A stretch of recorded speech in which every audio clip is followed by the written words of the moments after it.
All right, let's go ahead and get started. I see Crusher has raided at the top of the stream. Thanks for the raid, Crusher. Let me get everything loaded and I will give you a shout out.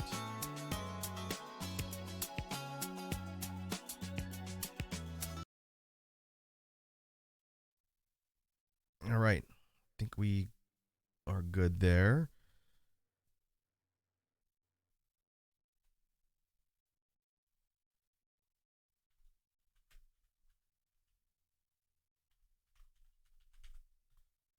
And make sure I write your name right or it won't work.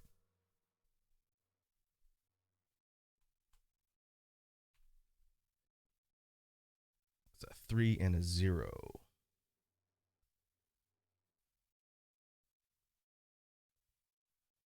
All right, let's see if this works, Crusher. Hooray! Well, welcome, folks. Welcome, Raiders from Crusher Stream, and welcome everybody in general. I moved up my schedule start a little bit today because of some other stuff we got going on. So we are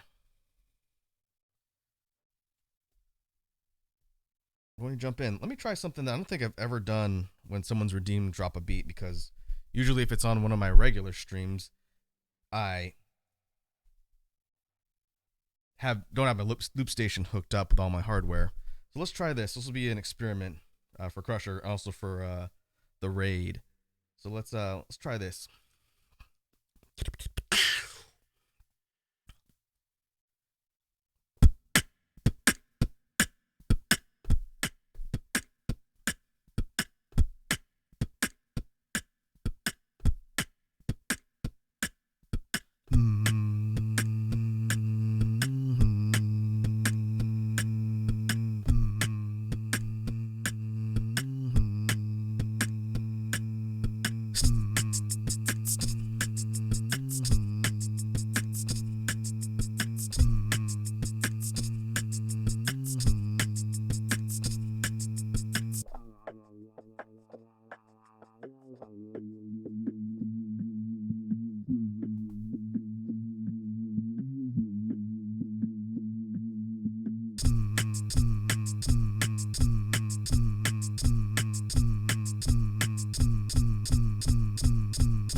Help if I had the right effect on there.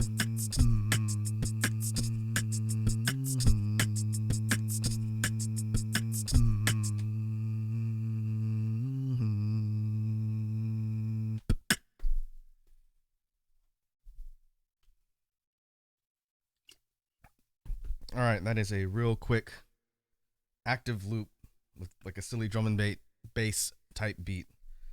Normally I don't do that, but since I have all the stuff hooked up, I figured I'd give it a try and create something on the fly. But thanks again for the redeem and for the raid, Crusher. And also, I hope your stream went well. I know you were telling me you were going to be tinkering around with something that you were just picking up. So hopefully it did go well. Hey, Sour Lad's here. What's up, Sour Lad? How are you doing this Saturday? I don't normally do jam streams on Saturday. My schedule is all flipped around. But welcome. Welcome, one and all. All right. Let me clear all this off. So what are we going to be doing today? Today I had no real set structure of things I wanted to talk about. We'll mostly be going through some practice type stuff for a bit. Maybe talking a little bit about sounds, especially if people have questions more than anything else. But one thing I want to probably spend a decent amount of time on today compared to some of the other jam streams we've done is the BGM side, because I've been doing a little bit of research. I always try and make sure I'm moving forward when it comes to the techniques and things I'm learning with this incredibly complex instrument. And I did learn some new stuff.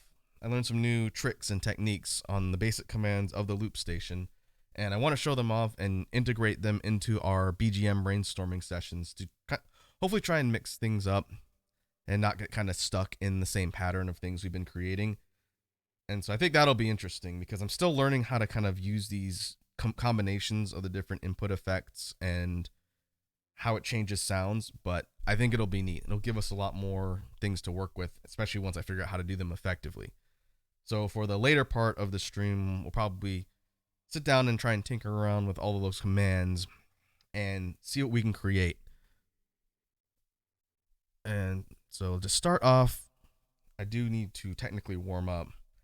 The quick loop that I just did is not really a good functional warm-up.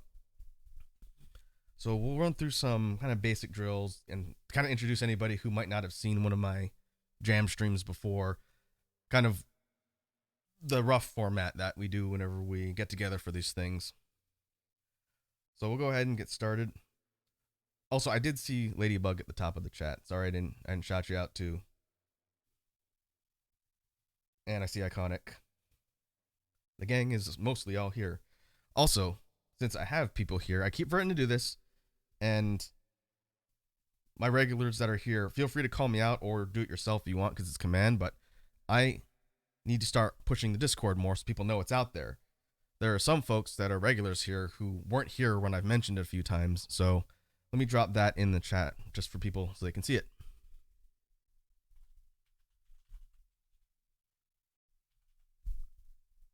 Spell it right.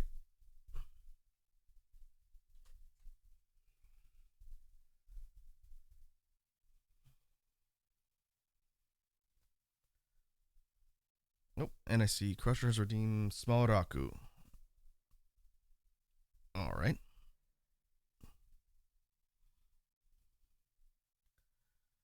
Let's see how long it takes me to remember to turn it off. Okay, so let's start with some warm-up drills and get the blood flowing, and then we'll move into kind of more of the sound and technique discussion. I'll see if I can figure out some stuff to kind of update everybody on. Let's get started.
I'm trying to run out the timer on the small mode.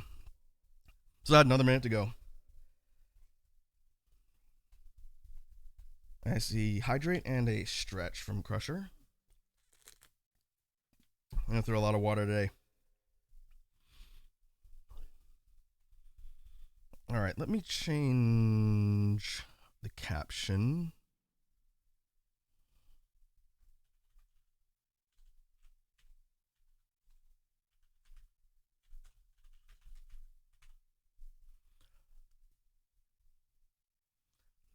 And we'll keep that on technique sound theory for a little bit. Crusher says you sound like you need it after that.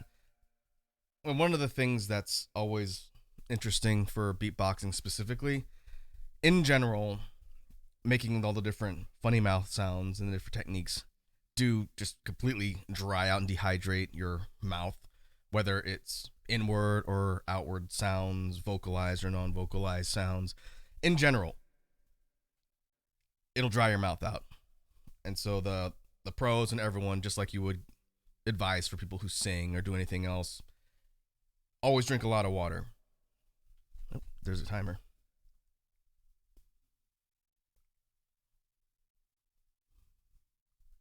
Let's return to normal size.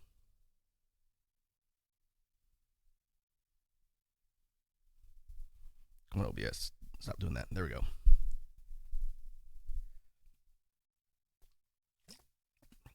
But from what I've read and talking to people who've been out in the scene for a while, especially the pros out there at the competitive level, when you're out there on a stage at either a performance or battles or anything like that, it is even more so difficult because one, you have nerves and everything else.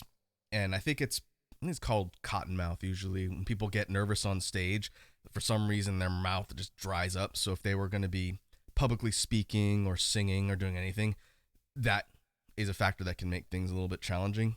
Same thing for beatbox. And I've never performed on a stage to do this. I haven't really done it for more than like a group of people before, but I absolutely would have to worry about something like that. So you could be sure if I was going to be in any sort of performance type environment and have water on hand. But a lot of it just comes with practice and getting comfortable in front of other people. I've been on a stage before. It was a long time ago, but it wasn't for music. It was for other stuff that maybe I'll talk about in the future. Crusher says, get this man a stage. He is a musical genius. I wouldn't say musical genius. More like a wannabe musical genius. Let me fix my chat window. Now I can see you folks better. I know a couple of people that hang out here are actually classically trained musicians, and hearing their input as far as the techniques and whatnot, because I'm not classically trained. I've only studied music for a little bit, a long time ago. But the theory for stuff like beatboxing has a lot of parallels to music theory, which is always interesting. If I was a melodic beatboxer, one who focuses more on kind of like not purely just singing, but routines, patterns that involve a lot of vocal techniques and harmonies and stuff like that, then I could probably speak on the musical theory a bit more, because you have to understand like circle of fifths and different octaves and harmonies and melodies in order to layer stuff together so it doesn't sound like garbage. That's not really my focus because I'm not classically trained. Interestingly enough, the Prince Lemon, I would say, based on what I've seen him do, because he's the only other beatboxing VTuber I know, at least know somewhat personally. I know there's a couple others out there in the scene. I know one from Japan and a couple other ones, but people I've talked to, the Prince is the only one. His focus is a bit more on the melodic side, so it wouldn't surprise me if he's got like a singing background or an actual music background. I should have him on one of these sometime. So as far as the technique or sound theory discussion goes, last jam stream we did sort of a checkup on the different parts of the Beatbox tool set that I've been kind of focusing on and trying to prioritize when it comes to practicing and getting better. We talked about technicality, doing things like the TKK practice, and chaining technicality into other sound chains, something we talk about kind of frequently on these jam streams because it's one of my favorite topics.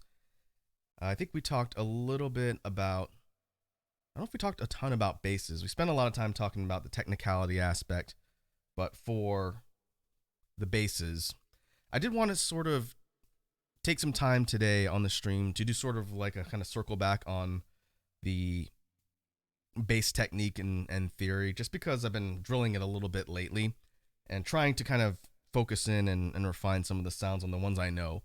Obviously, I'm still practicing inward bass and I'm still garbage at it. That one's going to take a long time before I can start working it into beatbox routines and patterns and be able to do that sound on command. But for the other types of basses that I know really well, your throat bass and vibration bass, the cousin. The one I was working on yesterday, and it wore my throat out a little bit because I hadn't pushed like an actual dedicated practice session on vibration in a while. So it kind of tired my voice out a bit, but I was fine today.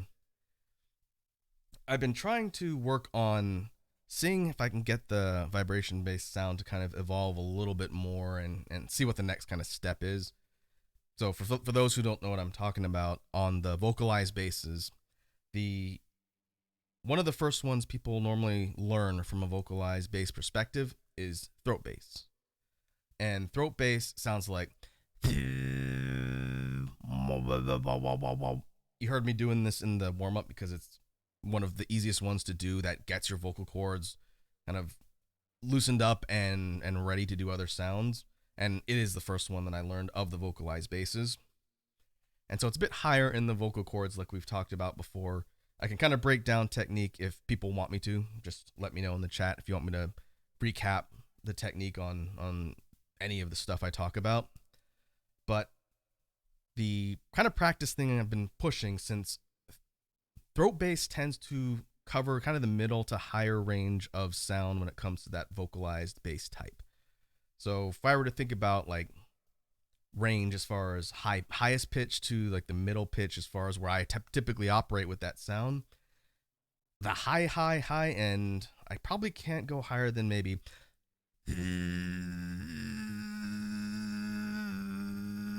holding that high note is difficult. It does instantly wear on my chords when I do that because I'm not like a high octave singer. Iconic says, be right back. All right, dude. We'll be here. And so holding that high note is not really something I do super often with that type of bass. And I got another hydrate from Crusher. I'm going to need it, Crusher. Thanks. So you might hear me doing things in a routine that has the bass kind of popping up to that upper note and then coming down and not staying there. Because there are a couple other ones that other techniques that I'll probably get to in a sec that for me cover that high end a little bit easier and doesn't put quite as much strain, because holding that, you can already hear the note is really kind of wavering. One, because I have a almost closed lip distortion filter over it to help control the sound so it doesn't go like, but it doesn't stay at that pitch because it's very difficult. But if you drop it down maybe 3 or 4 steps to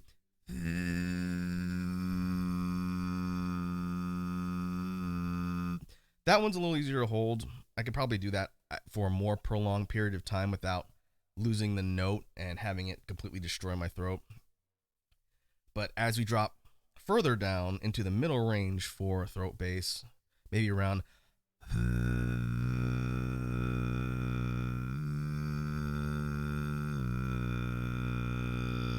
that's kind of my quote unquote comfort zone when it comes to throat bass pitch, because that note feels the most kind of natural, and I can hold that one and operate within that range for a while. That doesn't push my throat as hard because that's where I've kind of practiced.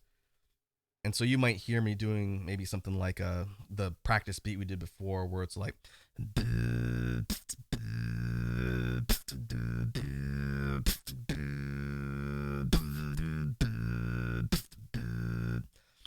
again, same filter, barely open lips to give it a little bit of a resonance, but that I could do all day. I think my throat is the most used to a note range right around maybe a few steps higher, a few steps lower, right there for throat bass, and then it's fine. But as soon as I push way higher, I don't have as much endurance at that level. So maybe I need to start practicing some like low to high drills so that I'm used to it. But again, we'll talk about when I get to like vocalized chest further down. If I need to hit high notes in a pattern or routine, my go-to is usually vocalized chest because it's a little bit easier and doesn't hurt my throat quite as much. It doesn't put as much strain, rather. And so we'll kind of contrast the sound types when we get there. But moving on from throat bass, what I was pushing and trying to drill a bit yesterday so I could talk about it today was vibration bass. And vibration bass, as a quick recap, is still done similarly to throat bass in that it's an outwards vocalized throat-based sound, but you're pushing lower in your vocal cords in order to get a lower resonant pitch. And instead of kind of tightening up to get the distortion on a throat bass, for vibration, you relax your vocal cords and let them kind of resonate and rattle.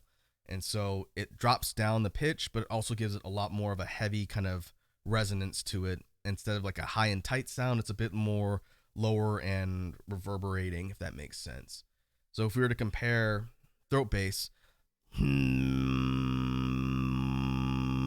then drop it down several steps into where it switches to vibration bass, it goes from to,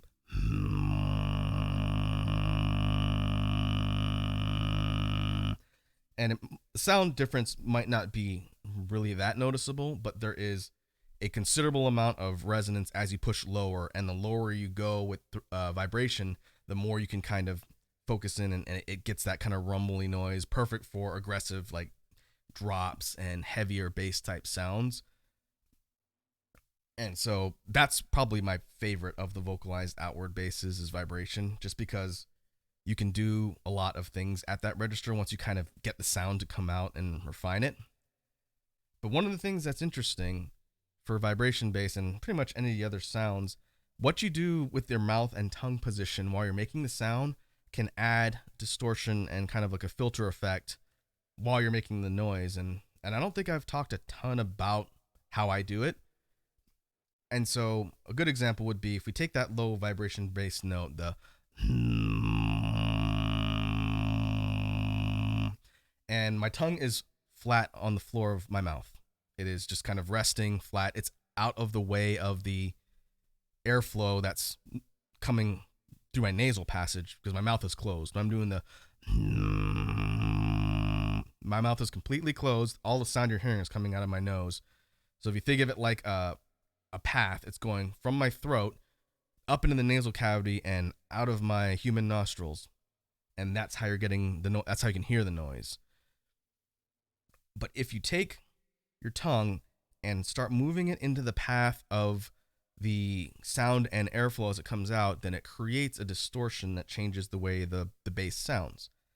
And so this is kind of like doing like a like an N type noise with your tongue while the bass is being generated, and that sounds like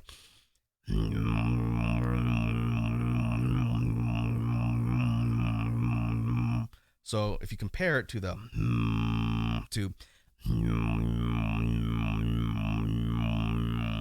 it's creating an oscillation, and thus it's not just a flat pitch, it sounds more like a wave. And depending on the desired effect for a song, you might want that kind of distortion and sound change on your bass. And so here's something I found out yesterday, which is not really a practical technique in actual performance beatboxing, but for the sake of showing how things change, I thought it was kind of neat, and we'll see how it picks up on my mic. So if I make that same noise, keep my tongue position flat, but I cover my mouth with my hands to create like an echo chamber, and then try and oscillate it, it sounds like this.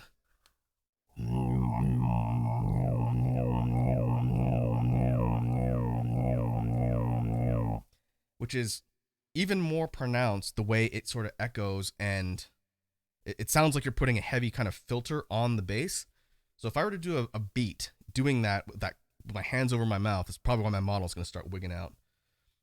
The snare and the kick will be muted because it's into my hands, but if I use that bass line, it sounds like this.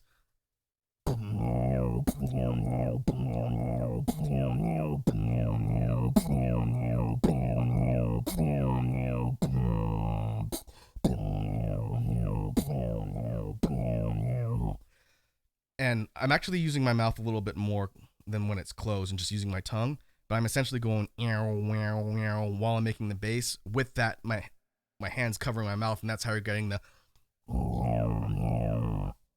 which is really neat. It's not practical, and I don't have a performance mic on hand at the moment, but for some basses, you'll see beatboxers switch their grip around so that they're covering their nose with their hands and the mic. I don't know why I'm demonstrating. You can't see what I'm doing. But if you take your hands and you put them over your nose, kind of like this, imagine you're holding a mic up to your face so that you're creating a semi-enclosed chamber with the mic in your hand, then you could do that same effect without having like your hands all the way over your face like this. And so I imagine that's probably what they do in order to get that distortion. But without using your hands and just using a regular mic, if you really kind of accentuate the motion of your jaw and kind of move your jaw down like you're going kind of like you're chewing almost, with your mouth closed and using the tongue positioning, you can sort of duplicate that distortion without, putting your hands over your face. And that would sound like,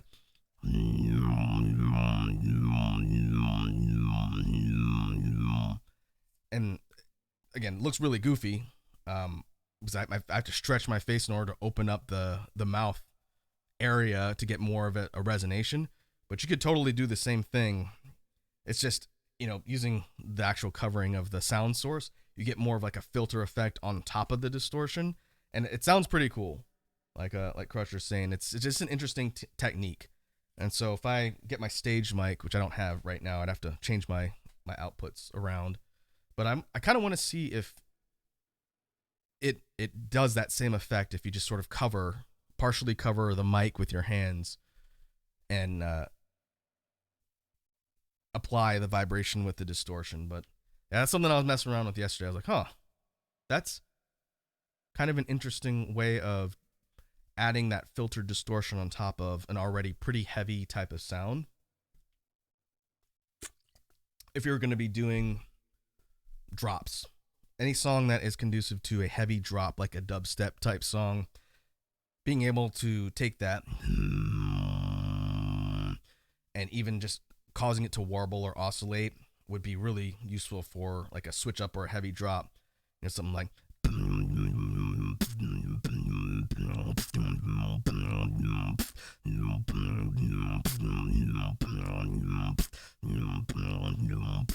and that's all done by directing the sound through your nasal cavity and then just using your mouth to sort of change how it's being distorted as the sound is coming out. By that same token, if you open your mouth and use your actual mouth shape to create the distortion filter in quotes, it changes the way it sounds again. So with an open mouth and just doing kind of like a wow wow type noise, which we've done before, you would get something like,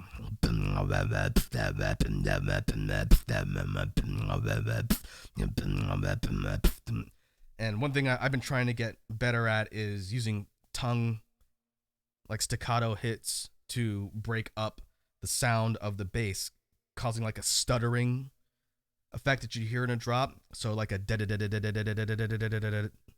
is 16th notes, eighth notes. triplet 16th.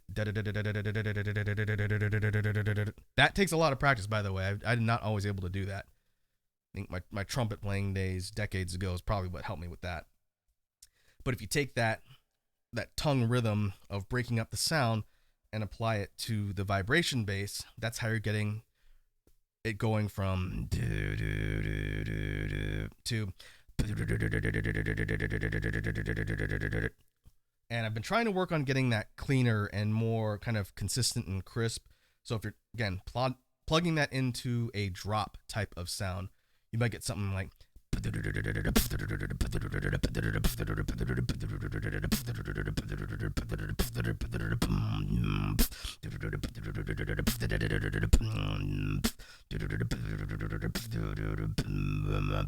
And then, like you hear in typical drops, switching up the distortion or rhythm every several measures, have it go from like the rapid to like the.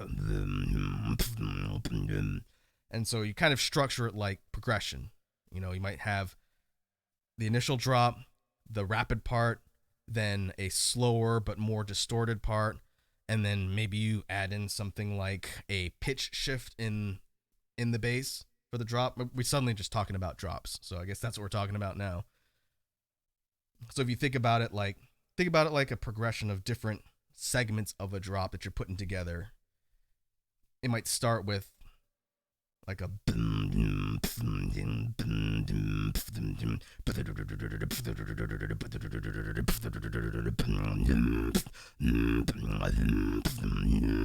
and you know, you have a pitch upwards like you've heard in a lot of like the heavier songs, which kind of segues into what I was going to say about what I go to as far as hitting that upper pitch type noise on a distorted vocalized bass.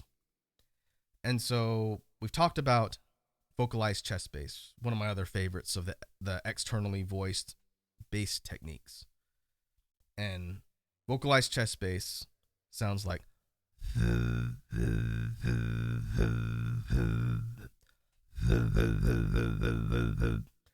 it's not quite as kind of growly and distorted as like a vibration, but it's done by taking a regular chest bass, which is, like we've talked about before, a heavy sigh, very low, pretty much at the bottom of your vocal cords into your like lung chest area. So if you take the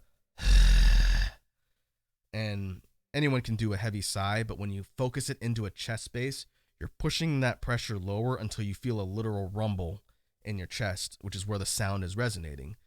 As you're taking the which you can use as a bass on its own. I'm not too good at slotting in regular chest bass, but it's totally usable because it's pretty heavy and it's low. If you have a good mic setup or sound system setup with subs, a chest bass will rattle and shake everything because it's so low. But in vocalized chest bass, you're taking the and combining it with just a sung note through your vocal cords out of your mouth. So if you take like a note and combine it with the you get and what's happening is the rumble from your chest is pairing with the note that's being sung, so it's becoming like a slightly resonant sung note, and that's how you're getting the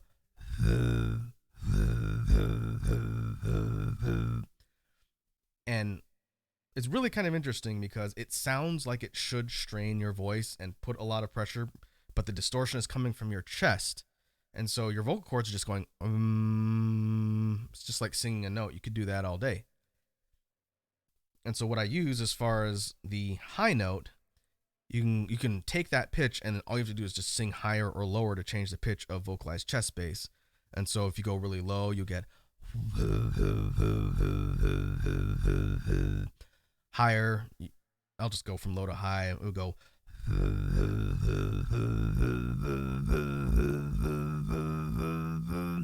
and then for that high note I did in that example, if we go kind of really high, like we're doing like a Marge Simpson type voice, which is what I think is pretty funny, you would get so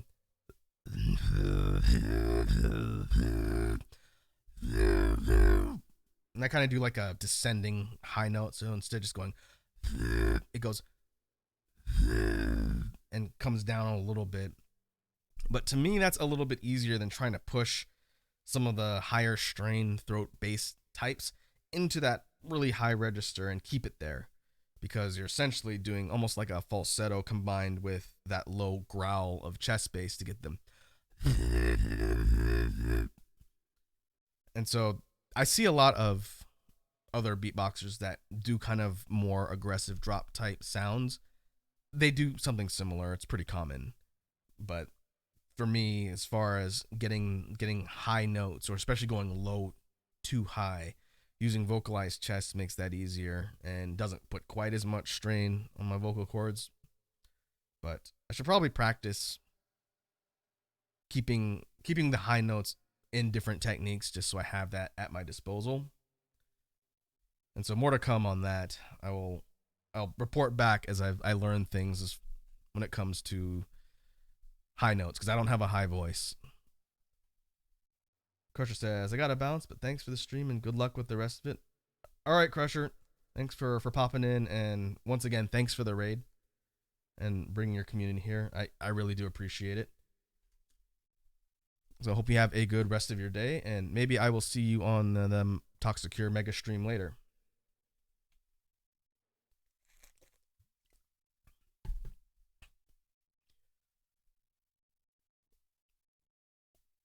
So as far as it was your first time doing a raid? Well, now you know. It's pretty simple. As you follow more people, and I believe that's what populates the raid list when you pull up the thing. And so you could see of your following list who's live, and then you just say, we're going here, and you send your folks off to spread the love.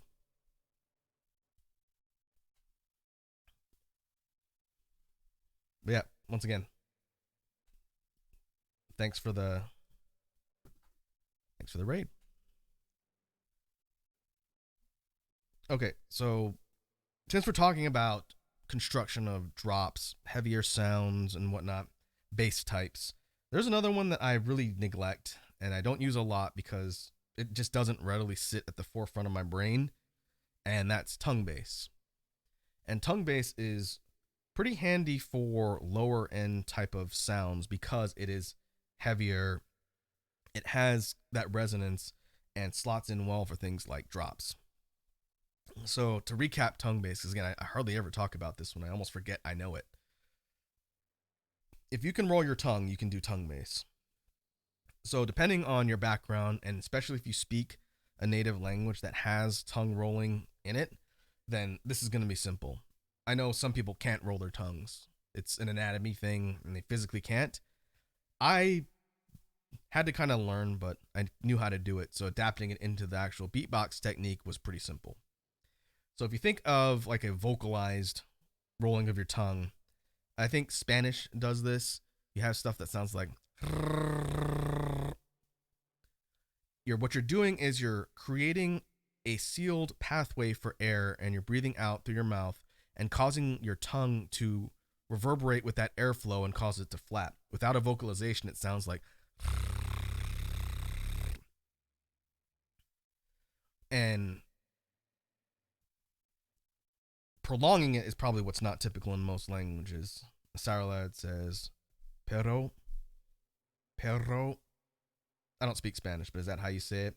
So if you take that roll and you prolong it, and you don't put vocalization on it, but sustain it, that's tongue bass. And again, it's not unique to beatboxing. That has existed in cultures for probably thousands of years.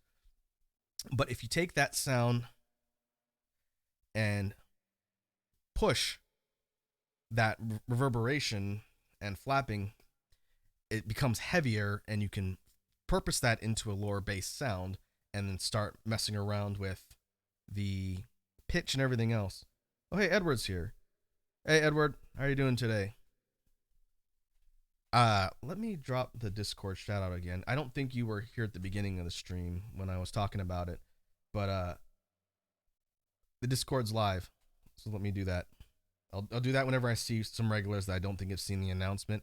And then if we get raids or other things or a bunch of people show up, then I need to remember to shout it out because it took me forever to launch the stupid thing, and it now exists. It is real. So let me do that.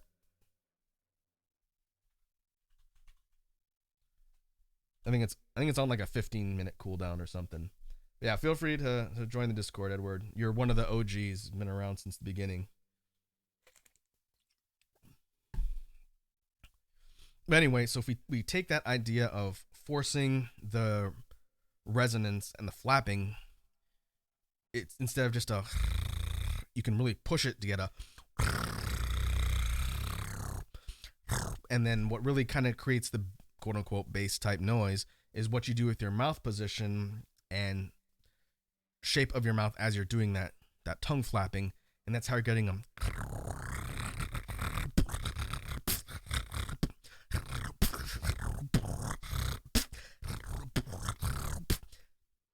And I'm not super good at it because I don't use this one often. But another neat thing about tongue bass, because it just uses air pressure and your tongue, you can vocalize it. You can take that sound, and just hum a note at the same time, and it creates a combined pitch note that you can use to manipulate and harmonize and flesh out the actual bass sound and give it more of like an actual quote unquote bass type of noise. So vocalized tongue bass would sound like,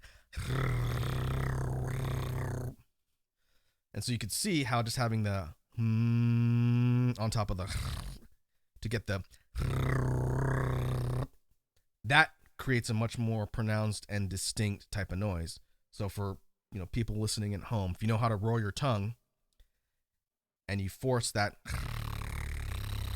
to be a sustained note and then put a sung note behind it, bam, you have a pretty useful type of beatbox bass sound. And you might use that in a drop with something kind of like,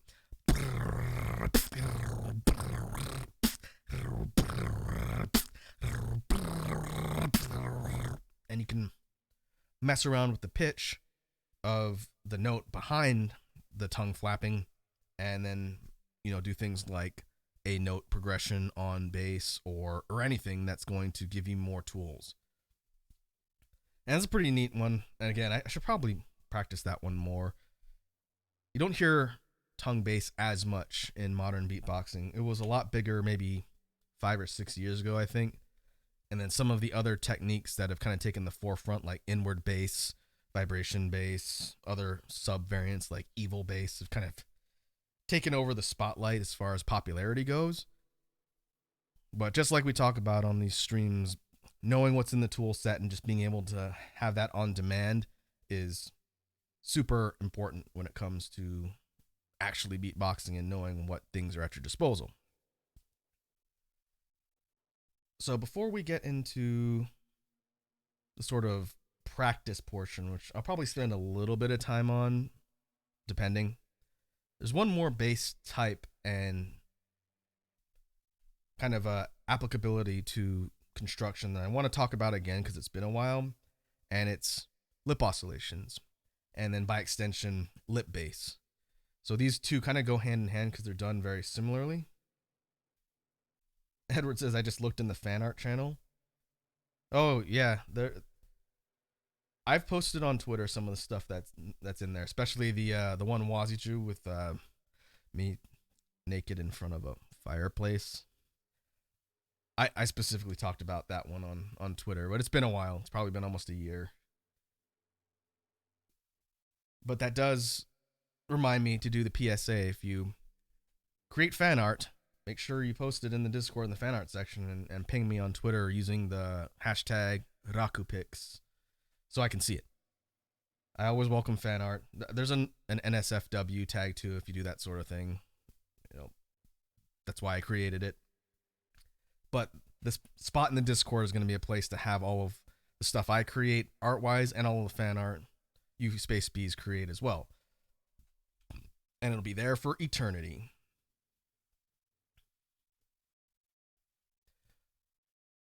So talking about lip oscillations and lip bass, the first quote unquote official type of bass I did learn that was not vocalized or using your throat was lip oscillations. And I won't go into the details about that one too much unless people want me to explain how it's done. But we did this in the warm up. Lip oscillations are just.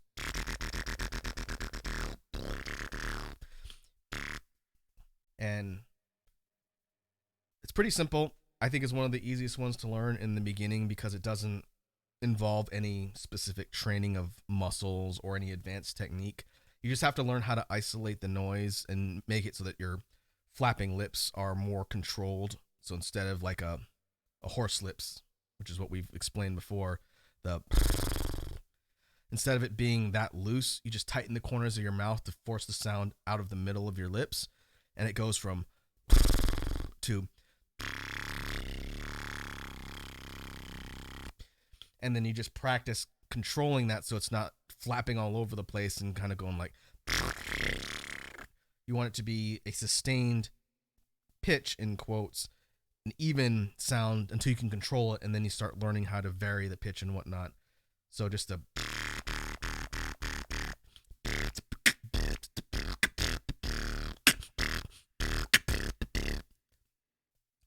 But just like we were talking about with the throat-based vocalized basses, lip oscillations are highly influenced by your tongue position and what you do with your mouth while you're making the noise. And so it's really easy to manipulate the kind of distortion or sound that comes out of your lips just by moving your tongue up or down, or even lowering your jaw, or even hollowing your throat. So if we take the regular,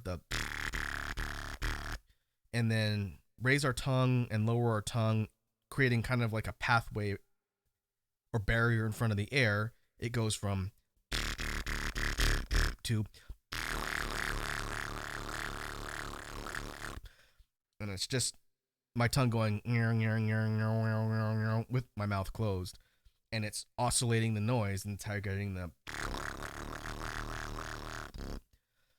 Similarly, if you drop your jaw more and start to open your throat, you get kind of a lower resonant noise that kind of drops the lower end further on the note, and it sounds like.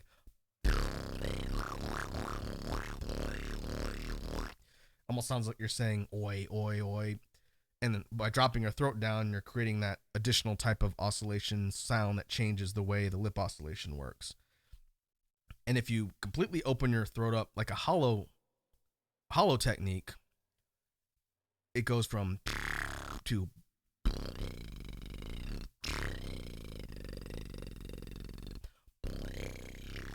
I need to practice that more. I used to do it a lot. I don't as much nowadays because I use different basses. But that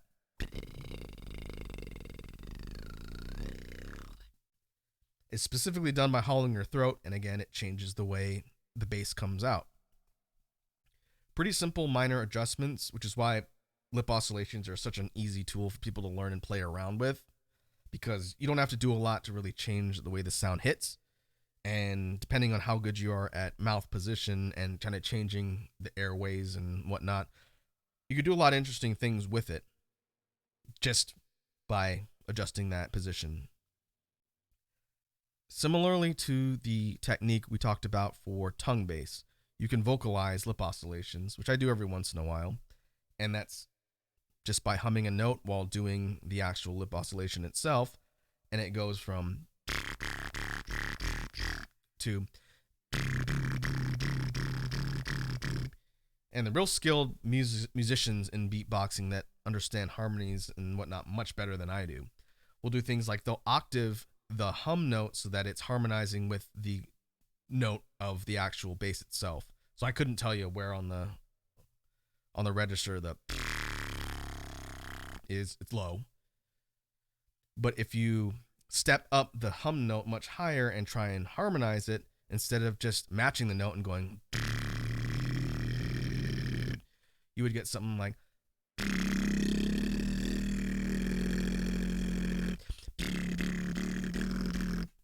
And so you can play with the pitch of the hum note to either offset or match the actual lip oscillation note, and that's pretty useful.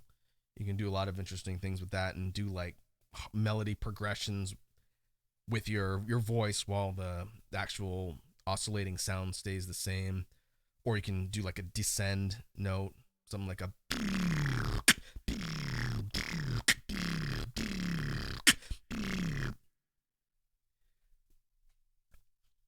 And just like we've talked about before with a lot of technique, a lot of it is just combining different individual techniques and seeing what kind of effects they produce. And Iconic is back.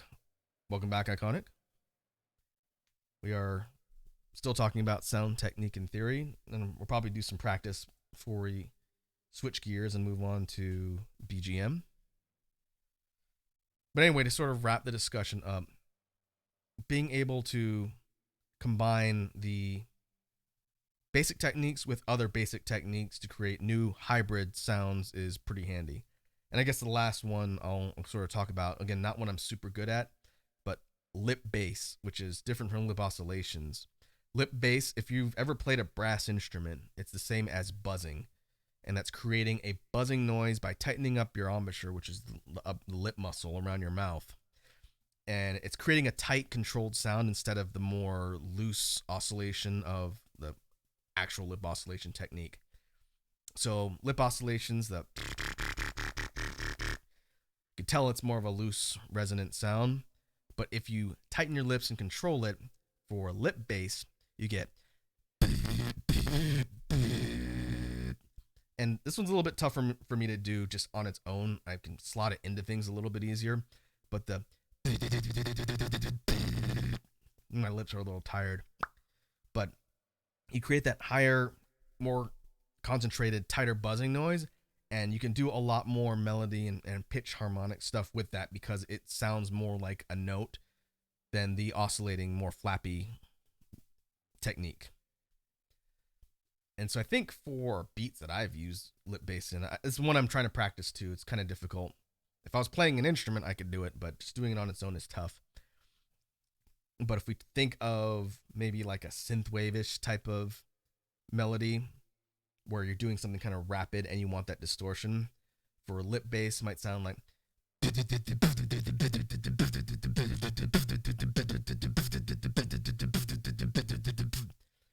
And that buzzing noise is the lip bass. I just need to get better at doing it in prolonged stretches instead of short bursts. It's easier for me to do it short bursts than long prolonged notes. But a lot of really skilled musicians in the beatbox community will take that buzzed note and they'll harmonize on top of it and create some crazy layered melodies with that technique. It's extremely powerful, and it's kind of not as popular nowadays because a lot of the other techniques out there, again, have taken the spotlight. But lip bass is one of the oldest techniques in modern beatboxing. So I need to practice that one more so I can show off its capability. I can talk about it all day, but if I can't demonstrate it well, it doesn't really do you folks much of a service.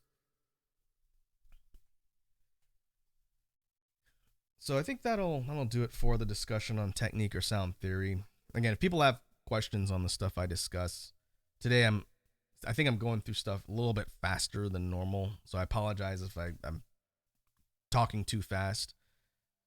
People are always welcome to stop me and ask questions at any time. And when I kind of get rolling on topics, I tend to just kind of ramble excessively. So hopefully it was at least interesting talking about some of these techniques and how they sort of synergize. I hate using buzzwords, but how they sort of kind of combine together to either supplement each other or create other sound combinations in beatboxing. Ladybug says, I understand everything so far. Well, that's good. Make sure you give me full marks on my course evaluations and you fill them out at the end. But that's why these discussions are interesting. It's a way for me to kind of talk through things when it comes to technique and sound theory on the beatboxing side and then make sure I'm explaining it well, which makes me have to understand what I'm talking about more. And so, again, hopefully it's helpful. And I'll have to think how to come back to this kind of topic in the future because, like we've discussed with the sound theory discussion and the sound inventory, beatbox beatboxing is a constant progression type of art form. As long as you're practicing and experimenting around, you should always be progressing forward and evolving your sound and your technique. If you don't, then you have to kind of reevaluate how you're practicing because you don't want to be static and stagnant. And I'm guilty of kind of getting into the rut of practicing the same things over and over again. And so every once in a while, I got to take a step back and say, all right, how do I redirect my focus so I'm trying to create a rounded skill set? I don't want to be good at just one thing. I want to be good at all the things. And so we can spend some time doing a little bit of practice. I won't spend a ton of time on this because I want to move on to BGM creation, show off the new stuff I've learned for everybody. Hey, Red Dragon's here. What's up, Red Dragon? How you doing today? Hope your Saturday is going well. Might not be Saturday where you live. I know you're ahead of us. But either way, welcome. Now, Red Dragon, were you here when I dropped the Discord link before? Again, you're one of the regulars here, but I know you're not always on every stream, which is perfectly fine. If not, I can drop it again. I think the cooldown is done. So let me do that. That way you have it. The Discord's live. Again, shock Pikachu face.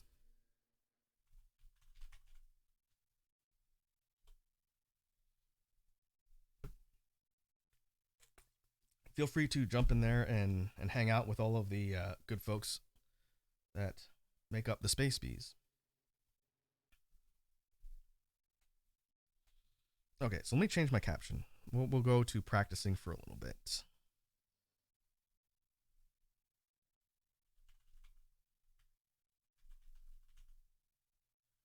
We'll spend a little bit of time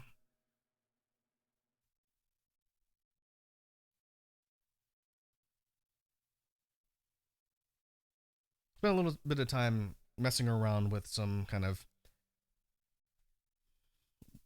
I guess maybe we'll build off of the discussion of all the sounds that we were just doing for the last 40 or so minutes, and then try and structure some practice and drills, and I'll see if I can talk through how I find it helpful, and then we'll do that for a little bit, and then we'll move on to the BGM brainstorming. That'll be the main focus of the rest of the stream. So thinking back to the bass discussion. All right, your vocalized throat-based basses. This confusing sentence. Doing something like sustained notes or rapid notes, I think both are useful when it comes to practicing, because for me, I might be doing something as mundane as washing dishes or taking a shower. I think I've mentioned it on Twitter before, but I do my best beatboxing in the shower. It's a conundrum. But taking the idea of, like, let's say throat bass with that same distortion filter, just to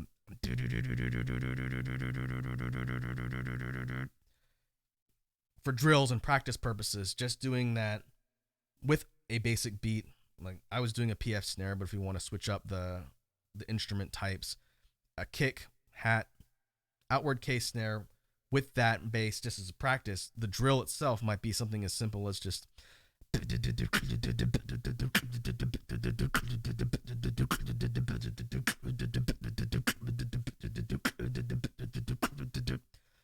and the point is to just practice and refine the sound so it's consistent. But what I usually do is I'll be sitting there doing that, and then maybe I'll start playing around the pitch like I'd be writing a song, so you're not just staying at one note and practicing progression. And so you'd be doing something like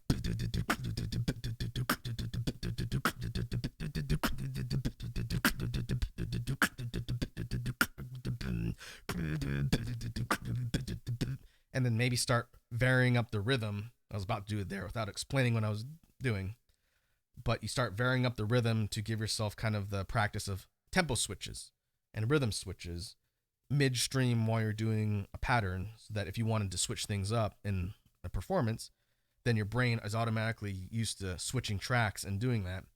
So the example would be something like going from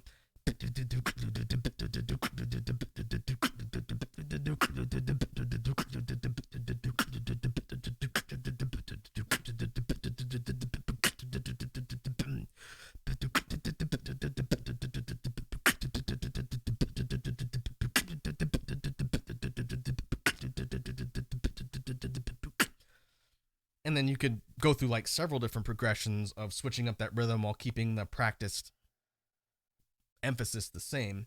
And so, like, a third one might be something like.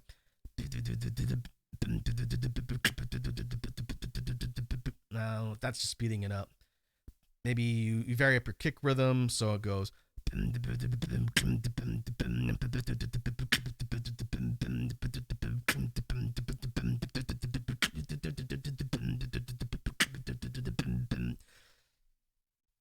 And so when you're practicing, there's no rules, right? You want to just be giving your brain different exercises as far as being able to think quickly and improvise and take all the techniques and rearrange them or make changes subtly. So if you were doing, again, a performance or a routine, you're not having to stop, think, and it becomes a lot more intuitive and second nature just to have all those different kind of switches and progressions and bring in different things from the tool set that are going to allow you to create the song.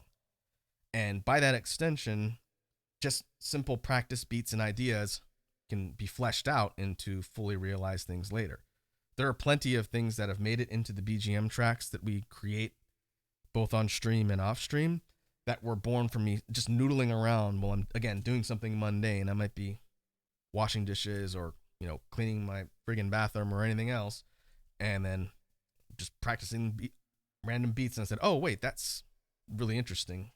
I should make a note of that so when I create a song, I can use that little snippet of rhythm, bass, notes, anything, and then becomes packaged up and something I can use. That's happened a lot. I couldn't give you a specific example off the top of my head, but there have been many cases where I took something that I was practicing and refined it a bit, and then it became part of the actual BGM stuff. So I guess it's a time saver when you think about it.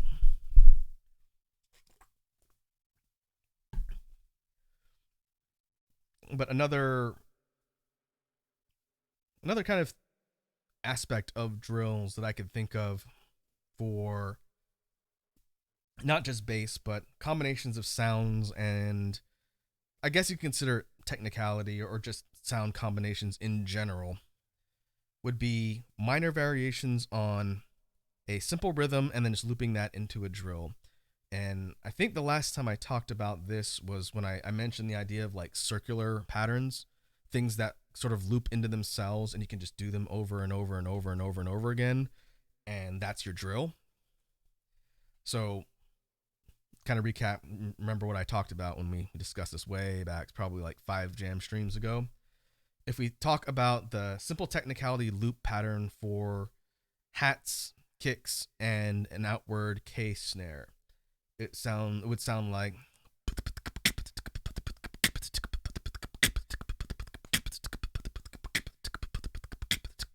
that'll probably sound familiar for folks that were there, but you're taking the sequence of rhythm sounds and it just loops perfectly, so you just do it over and over again, and that's your practice. And so you can do things like just do that forever and get good at making the sounds consistent. You can speed it up to get better at doing the sounds faster and making the chains and the combos more fluid. So instead of you start upping the speed, and we'll see if I can do it really fast. Going from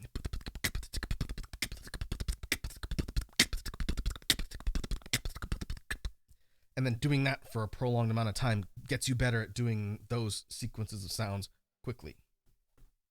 Starlad says, be right back. All right, Starlad. We'll be here. And I think taking those circular chains and making them as fast as possible is fun and not really that practical when it comes to just doing the sounds like as a performance. You could work that into like a routine, and if you want to show people kind of like interesting aspects of quick sounds, you could do that, but I generally wouldn't do that if I wanted to show someone what beatboxing looked like. Ooh, gotta hydrate from Iconic. I don't know if I got that stretch from Starlad earlier, but my back.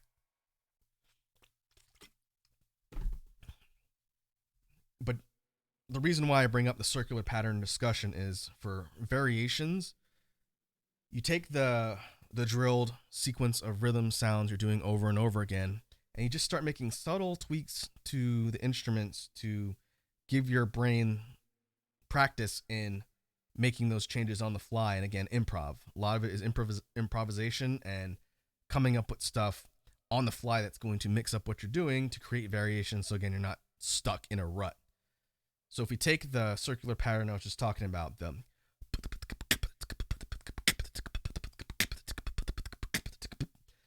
the variation might be something as simple as opening one hat up in the middle of that pattern, which is something I've been doing unconsciously, and then I realized it. But we take the,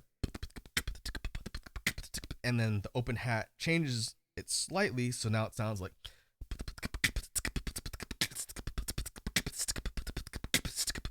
it's the,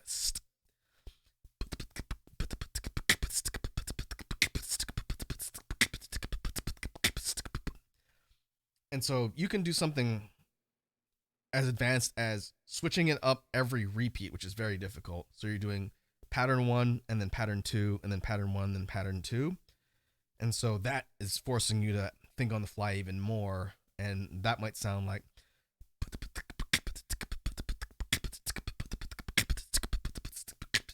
that's actually difficult. I didn't think about that one. Or you can change one of the notes from a kick to an FT hat, so instead of a, let's see, where am I putting it there? Okay.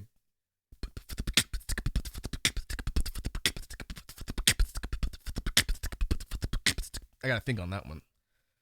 Or you make everything an FT hat instead of a regular kick. So it'd be,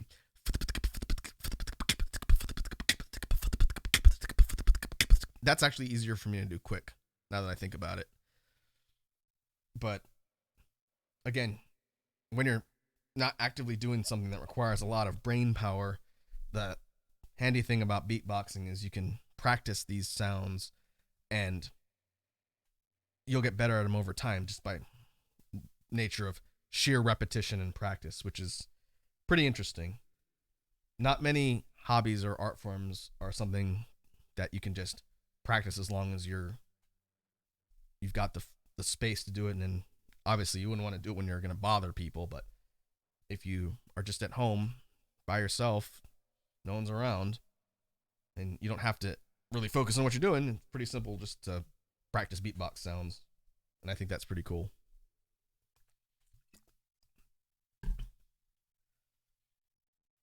And so the idea of drill, repetition, and variation in order to give yourself more tools, again, not to harp on the same point over and over again. Part of that is just structuring your practice and training in a way that makes sense to you. And not everyone is going to learn the same way. So a lot of it is just experimenting around and putting the time in and practicing. And you keep doing that and focus on the different techniques and also try and learn new ones. And then you will get better over time. I'm not going to put a guarantee on that, but just like any other skill, the more time you put in, the better you'll get and the more you learn. All right. Well, let's see. Looking at the time, we've got probably a little bit less than an hour left. Let's switch to BGM brainstorming. Again, I want to mess around with these new techniques and show them off to everybody. So let me change my caption and then I'll adjust my setup here so I can sit down.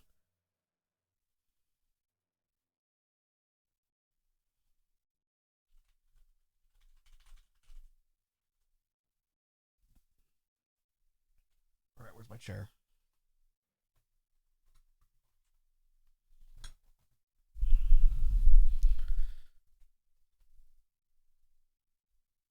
All right. That's much better. So for today, I don't have Synthesizer Kun hooked up.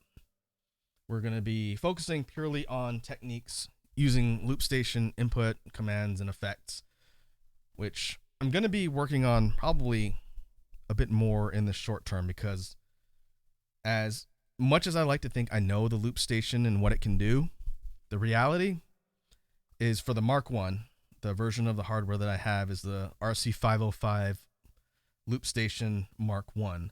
The Mark 2 has been out for I think a little more than a year. I want to get it, but I'm forcing myself to wait until I feel like I've really mastered the Mark 1. And realistically, when I eventually get the Mark 2, I'm going to be using both at the same time. But looking at what pro loopers have done in the scene, it's a lot of the Beatbox Loopstation people in the community. They're using the Mark II now, and they're all learning how to use the crazy tools that the new version of the hardware has, which is much more complex than what I've done here, and than what the Mark I's capable of. The reason why I mention it is because in reality, I've probably scratched maybe 10% of the potential of the Mark 1. And I want to learn more and get better at that, which will allow me to create more interesting beatbox BGM tracks, and we won't get kind of stuck in the same rut. And so that's why I was doing some research over the last couple days and watching some tutorials, and I did learn some stuff. So let's talk about that today. Iconic says, "You'll get it." I'll get it eventually, but a lot of it is just finding the material and the resources. It's all out there on YouTube. So let's see. The first thing I want to show off is the filter effect.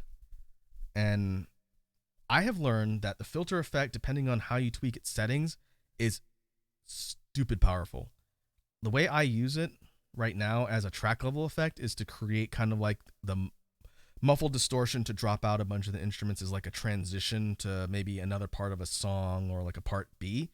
And so like a whole bunch of our stuff that we've done so far, I'm not going to demonstrate it live here, but we'll create like a rhythm and then turn the filter on and then dial it back. And then when it comes off, it switches to another part of the song.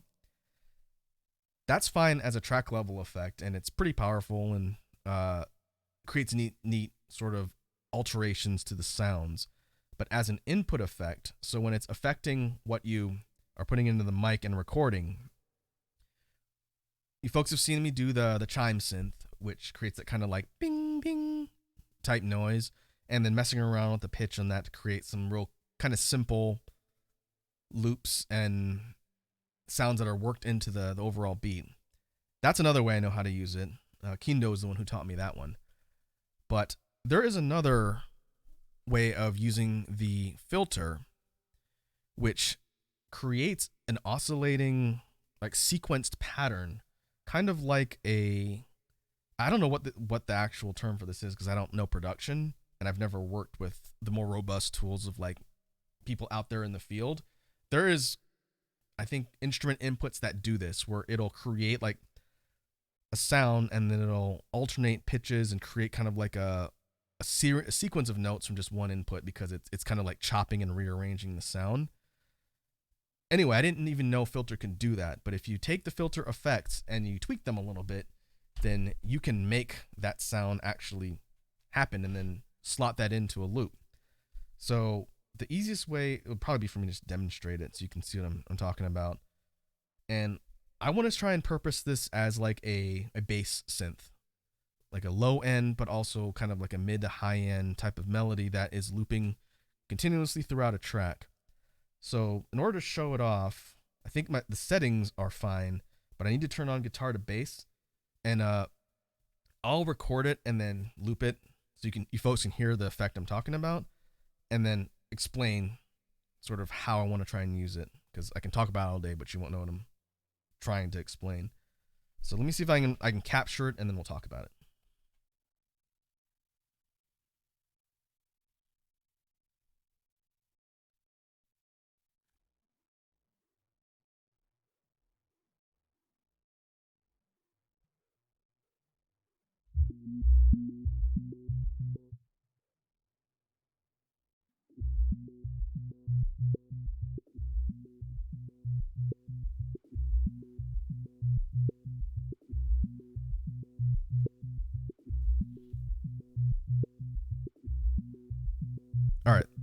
turn my mic back on. I'm going to have to constantly be switching settings because it uses guitar to bass on my input A, which is also my mic boost.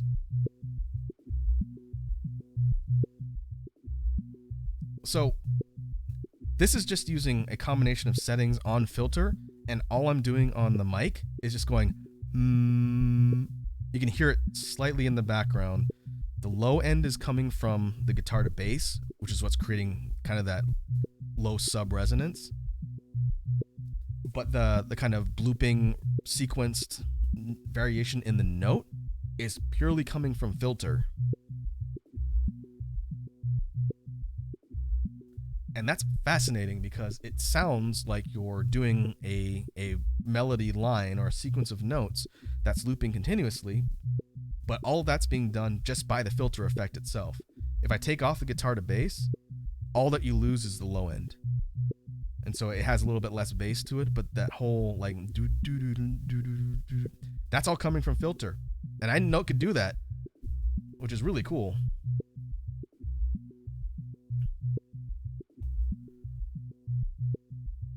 And what I learned was the rate is set at 50, the depth is set at 80, the resonance is set at 70, and what seems to affect a lot of the rhythm of that kind of distortion and what's looping is the cutoff.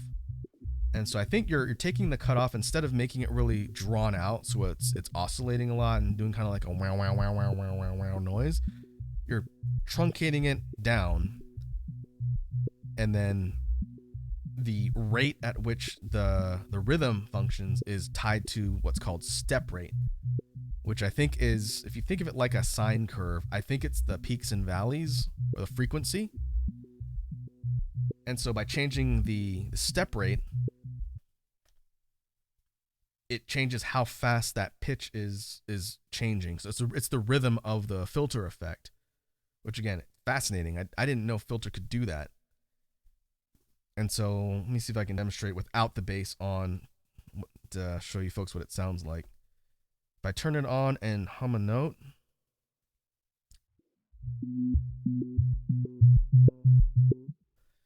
you still get a little bit of low end, so the guitar to bass isn't super necessary. But if I change the step rate on the filter, and I got to turn it on and off, otherwise you can't hear me talk. If I turn it on, hum the note, and then you'll hear me increase the step rate, and you'll hear how the noise changes and how that sort of effect changes. So let's see.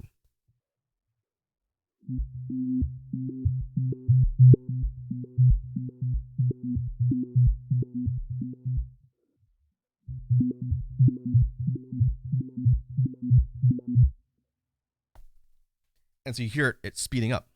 It's doing that sequenced looping effect faster and faster and faster.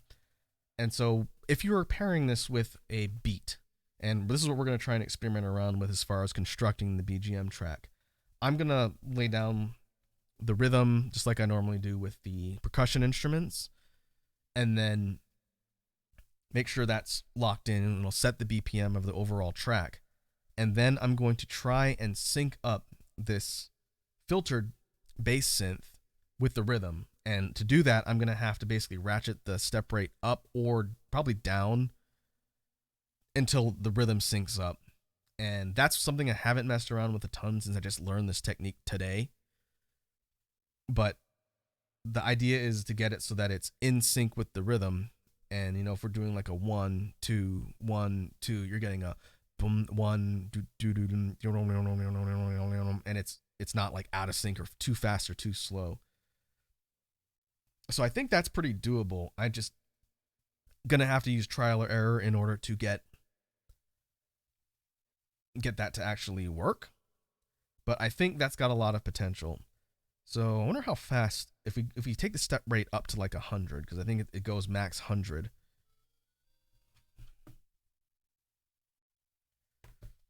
I wonder what that's going to do to the sound, because you know I haven't messed around with the full spectrum of tweaks to this particular type of instrument effect.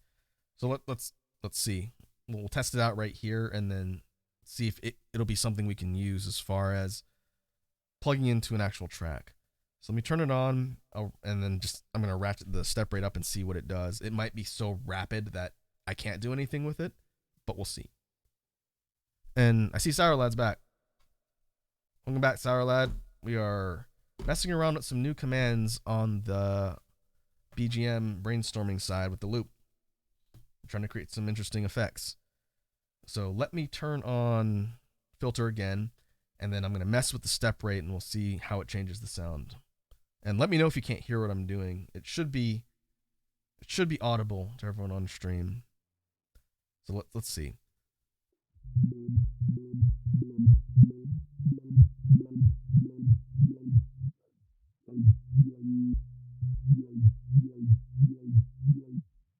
Okay, it essentially goes into 2 notes. It goes 1 2 1 2 1 2 when it's set up to 100. So I think for the sake of trying to put it into an actual song, I got to start at 50 and then listen to the rhythm and see if I need to either speed it up or slow it down. So if we take the bass level at 50 and we go down on the step rate, like you'd think logically, it slows down that progression of the synth, so that instead of it starting to speed up, you're getting it more slow down to where I think it's maybe only a couple notes. So to demonstrate that, bass tempo.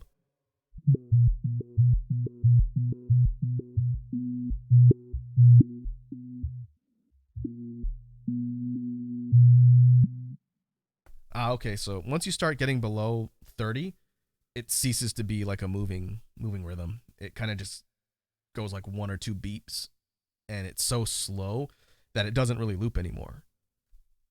So that's good to know. I think for the sake of experimenting, we'll keep it at 50 and then try and sync up that way, and then see where it goes from there.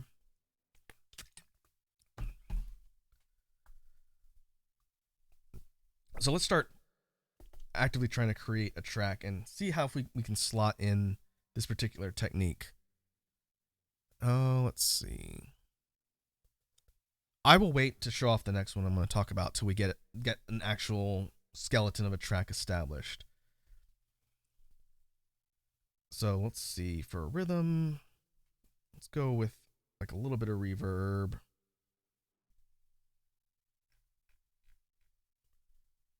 Maybe something like that.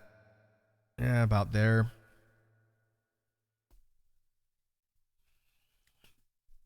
And I'm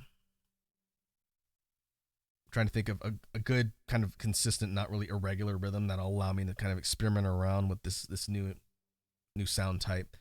So maybe something like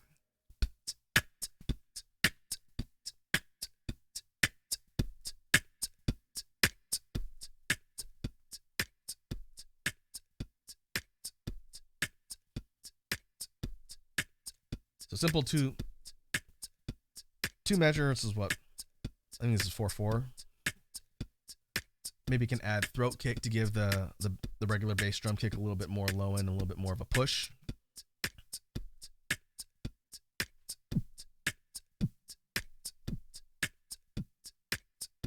There we go. Now I think this is going to require the step rate to be a bit faster than what I was just showing off. BPM wise, we're at not that fast, 111.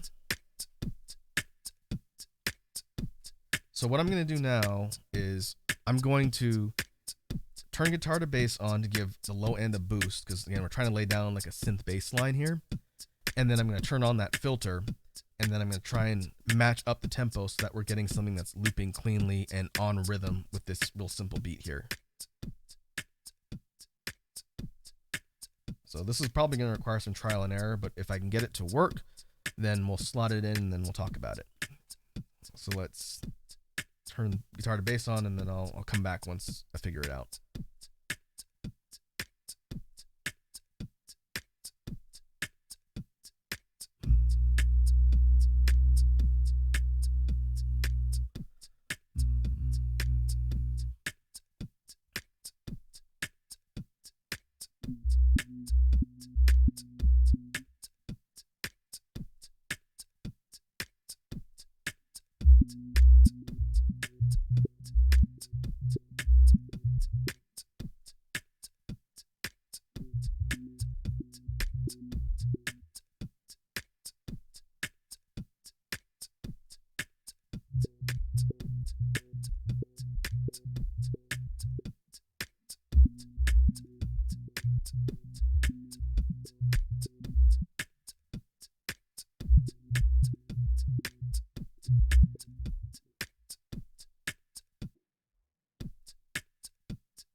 All right, let's come back for a sec. It's interesting. So messing around with the step rate in order to try and get that rhythm to be in line with the actual percussion rhythm that we've got playing in the background here, it's not easy. And so the one that I recorded, it's not quite on tempo with what's being played on the percussion. It's close. It's going 1 2 1 2 1 2, and the percussion's going 1 2 3 4 1 2 3 4 essentially.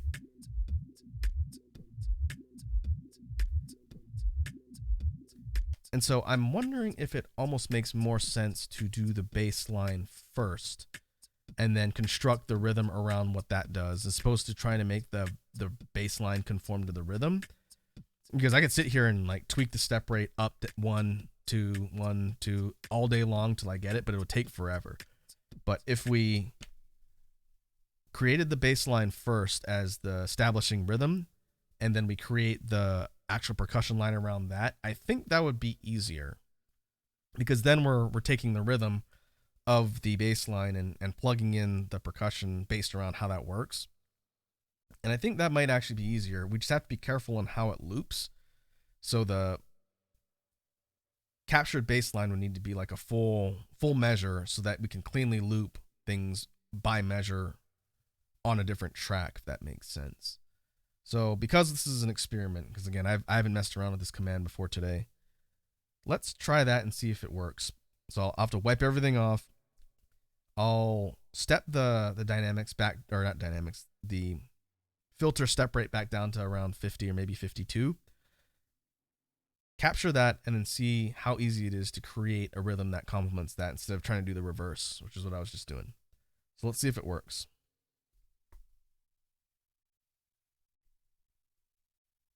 All right, and I'll put guitar to bass on, try and record it, and I'll do the bass synth, then the rhythm. We'll see if it matches up, and we'll talk about it.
All right, we've got the bass synth captured.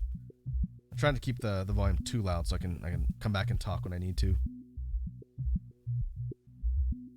So we can see how the rhythm would structure if we just start with kicks and try and sync up the kicks to the kind of irregular rhythm of the bass line, and then from there we would slot in the rest of the percussion instruments, like, you know, the hats, snares, and everything else. Let's see. I don't really record this way, so it'll be good practice.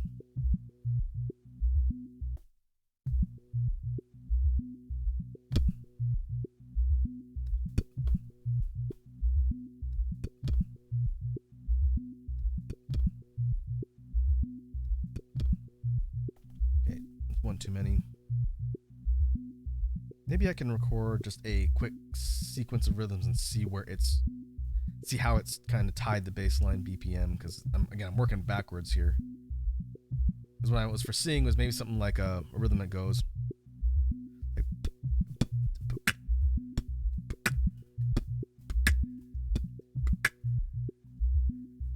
yeah, I'm thinking in reverse of the way I normally record, so that's why it's a challenge.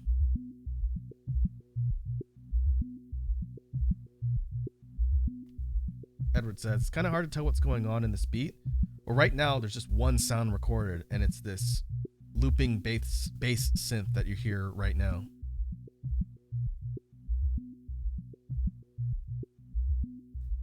And again, the rhythm makes it kind of hard to pin down. That's why I'm trying to see if I can reverse engineer a rhythm that matches up with it, as opposed to doing the rhythm and trying to match the bass.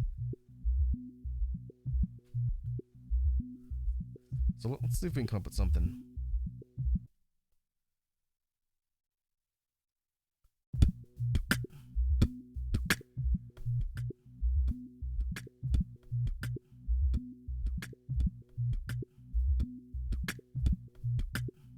Okay, so I think we're working with this. We have to extend the window out a little bit more so that it's looping on beat. There's another thing that I could do and make all of the tracks completely independent so that they're not synced. But if I do that, eventually, as they just kind of loop and do their own thing, it will kind of go out of sync if I'm not super careful. So I don't do that because it's easier for me to keep everything synced on the beat.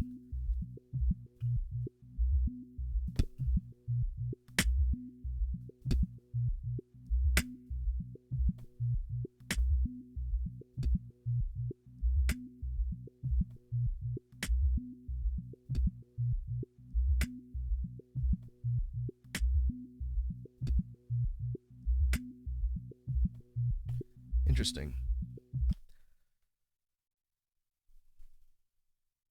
So I cannot tell just by ear what the tempo or time signature of that bass line is, because it's, again, kind of an irregular rhythm.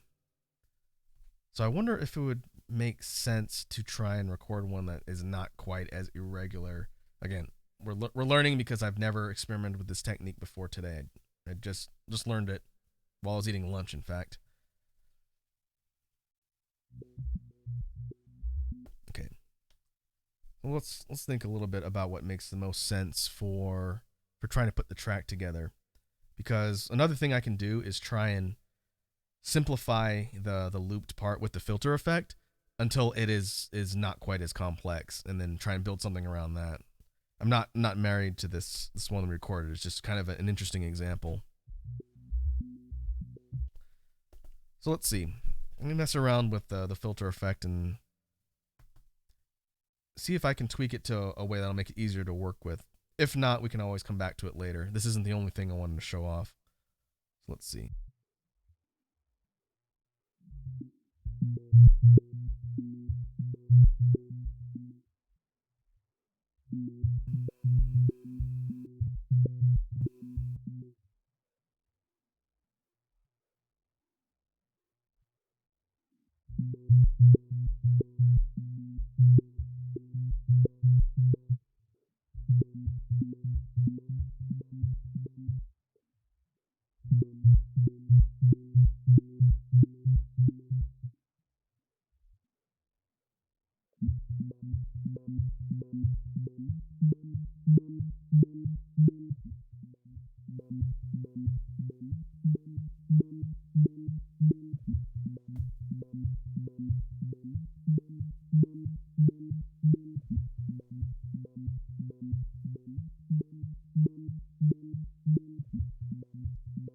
All right, so I upped the step rate to 60, which makes it a little bit faster.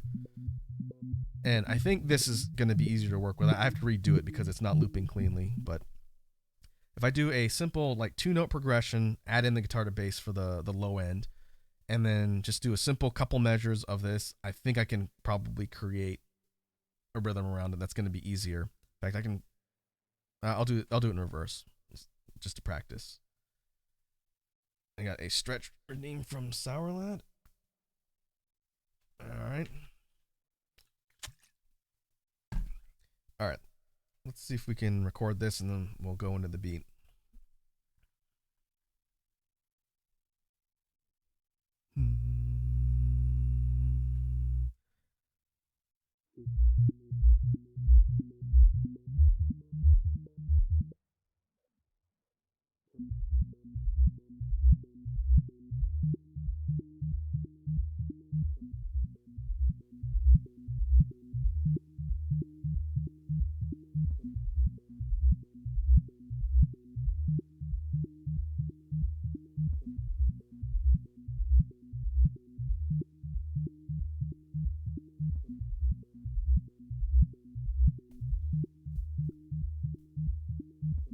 All right.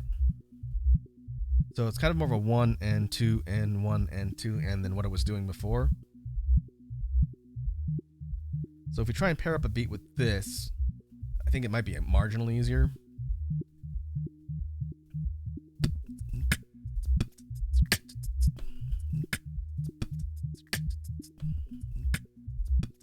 Yeah, I think we can do something like that.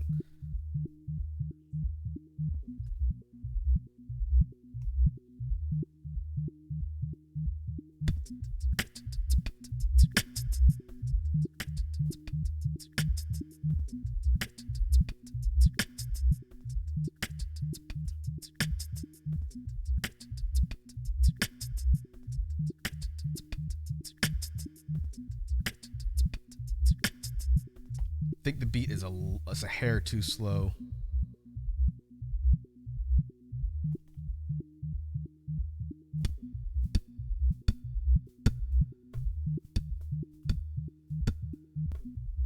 I'm gonna try and do this component by component and try and establish the kick first, because once the kick is on beat, then all I have to do is plug in everything else around it instead of trying to do the whole thing.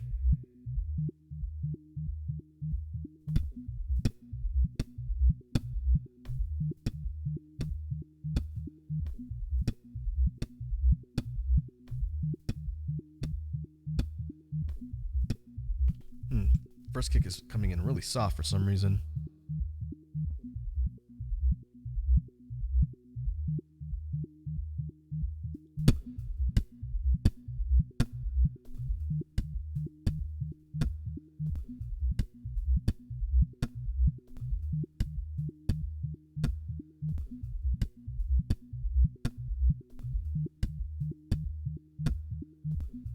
Oh, we could go off beat. Maybe that might make it easier.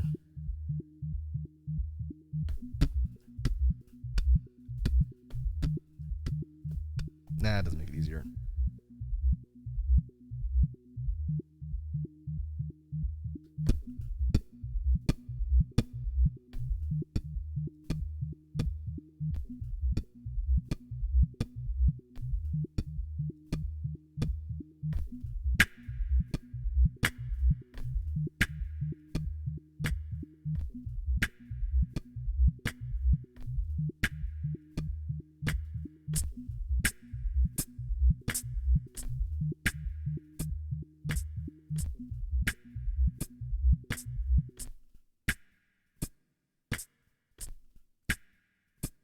Interesting. So I think because of the way the BPM and the kind of pilot loop is driven by the bass line, if we were doing the rhythm, we establish the rhythm first and then we sync up the bass line, and the bass line's having to loop and align itself with the rhythm.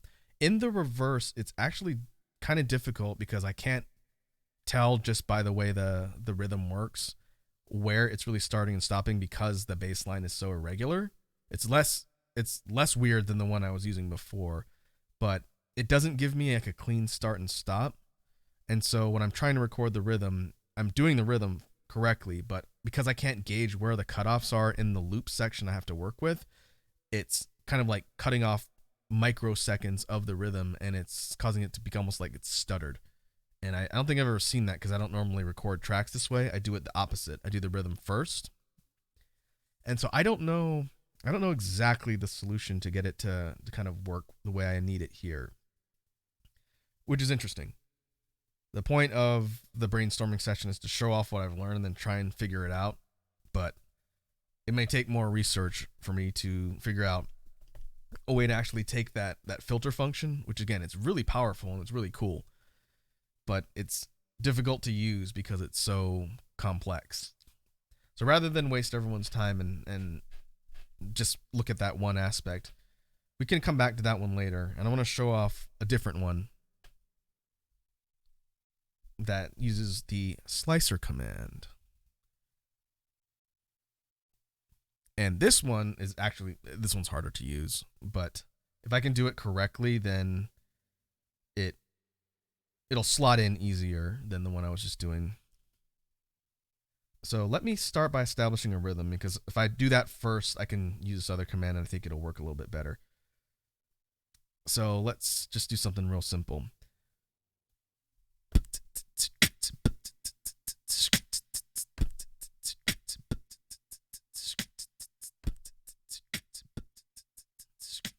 Okay, pretty simple.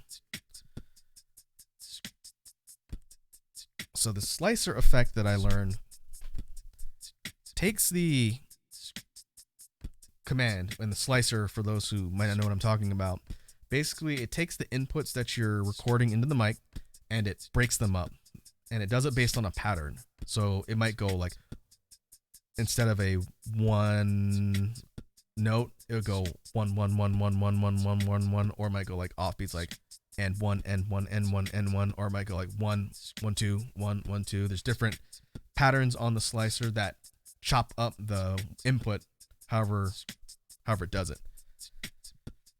And so this one uses pattern 13 on an 8th note rate with a depth of 100. So let me turn it on, kind of try and record. I'll record one pass and then kind of explain how it's supposed to work with this series of parameters. And then we'll see if we can turn it into something that we can plug into this beat here.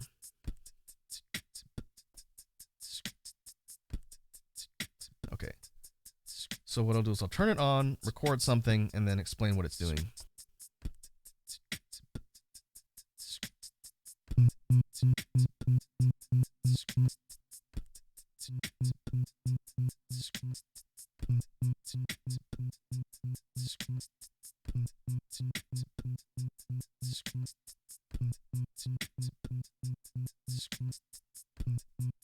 Gotta make sure my settings were correct when I turn that on.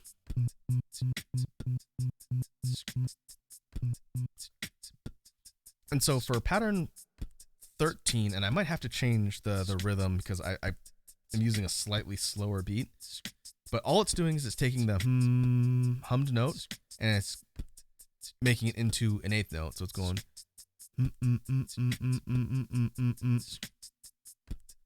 and the thing I learned by combining this series of parameters, if you overdub a different note on the same track using this command, and you stack that 3 times, you're essentially getting a sequenced series of repeating notes that are using that offbeat kind of staggered noise, and it's looping it into one whole thing, which sounds really cool. It's incredibly difficult to use correctly, at least with me knowing very little about it, having learned it today. So you take that bass note and then you layer another one right on top using overdub, and then you layer another one on top of that, and then it's kind of taking it and it's sequencing it all together into a repeating series of notes. It's pretty cool, but I haven't quite figured out how to use it effectively yet. So let me see if I can demonstrate it, and then it'll probably sound like hot garbage, but it'll hopefully demonstrate what I'm talking about. So what I'm going to do is I'm going to record the initial one, I'm going to record the second one, and then I'm going to record the third one, and then kind of demonstrate how it's layering everything together, and then we'll figure out how we can actually do it on time.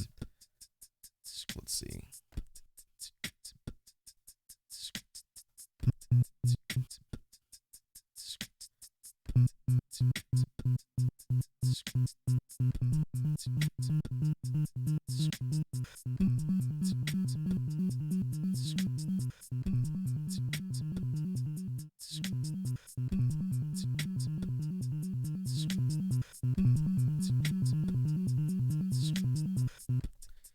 Okay, not the best example, but because I had to take a breath in between the second and third recording, you hear it in there. I wouldn't want to do that normally, but it's taking the single note on a 1 1 1 1 1 1, and then when you record it with the second one, like slightly staggered, instead of going 1 1 1 1 and then 1 1 1 1 1 on top, it's going 1 2 1 2 1 2 1 2 1 2 1 2. And so when you add the third one, slightly staggered, it's going 1 2 3 1 2 3 1 2 3 1 2 3 1 2 3. I did it very poorly there, but the intent is to take the series of notes and then like arpeggiate it and stagger them, so instead of just 1 1 1 1, you're getting like a doodle, and that's a really cool sequencer type of effect. I just suck at doing it.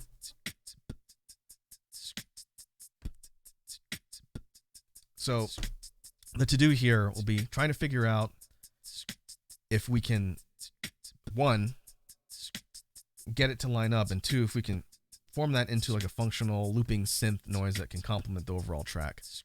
And I understand that, I might be at this for like another 30 minutes and produce nothing functional, but these tools are incredibly strong. So if we can figure out how to use them effectively, it's going to really kind of give me a lot more options when it comes to creating the BGM. So apologies up front if we don't actually create any cohesive songs, but if we can figure out how to use these tools, it'll help in the future.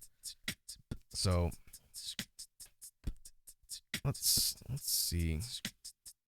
Another thing I can do is mess around with the slicer patterns, because this number 14 is set to eighth notes is 1 1 1 1 1 1.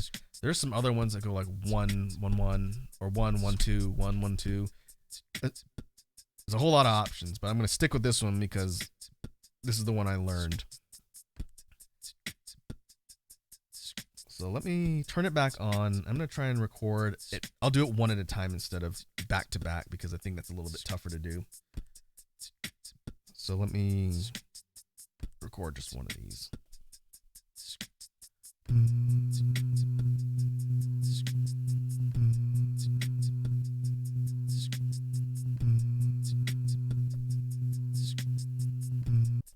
Okay, we gotta go up to 100 first.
So interestingly enough, I set the rate to a quarter note to give me something a little bit slower to work with.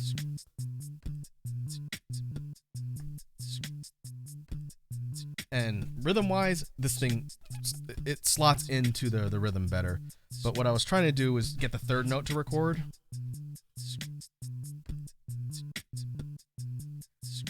And I think I just need to overdub it and set it as soon as it follows the first two, because you're essentially recording 3 staggered sets of notes, one after the other, and then as long as you do that in that order, that's what gets the sequenced effect.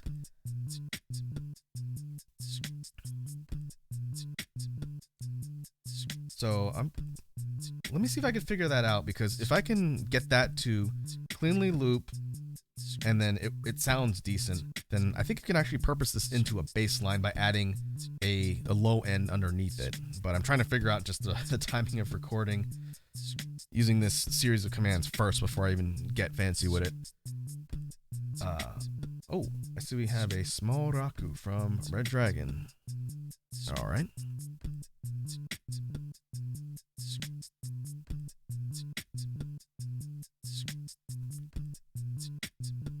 Put the timer on. And a drop of beat.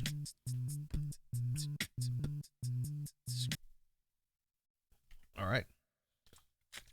We'll take a pause real quick. I'm going to save this first. And now I'm going to think of a beat to do.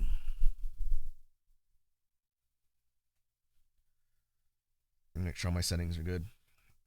All right, let's give it a try.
All right.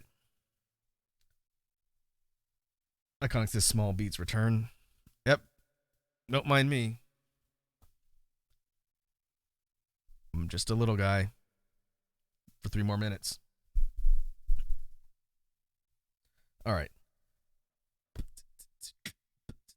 Let's go back to our prototype with the sequencer here.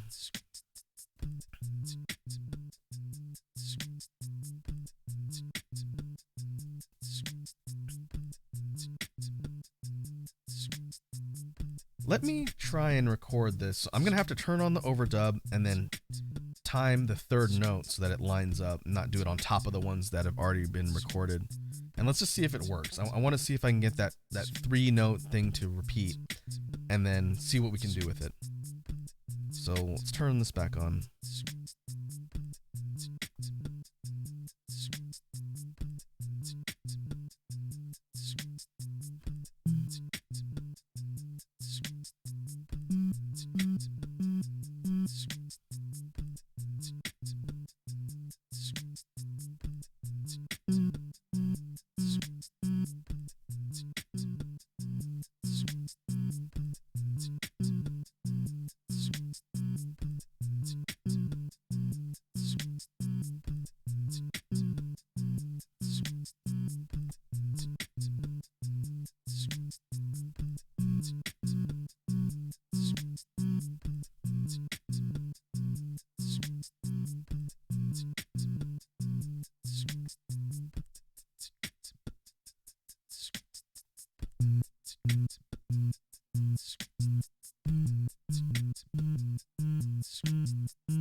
All right, I think I figured it out. It's easiest to do it in one loop. You just have to be really careful about when it's starting and stopping the overdub.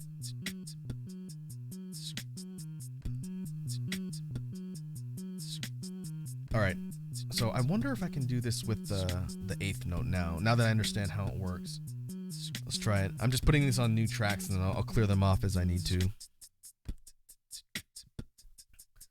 All right, let's try this with eights and see if we can get it to work.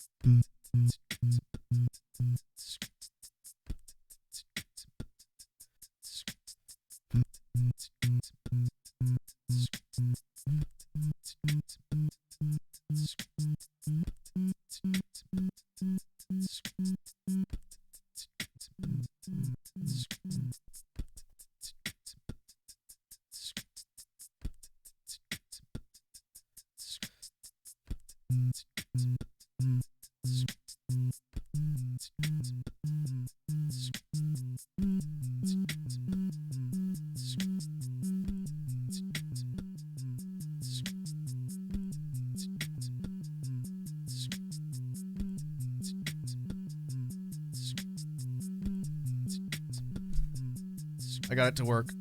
It's not perfect, but this is the effect I was trying to get. Fix my size here.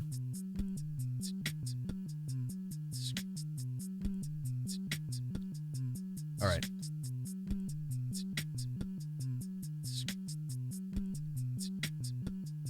So this is with quarter notes, quarter note, slicer, key 13 or 14 when I say 13.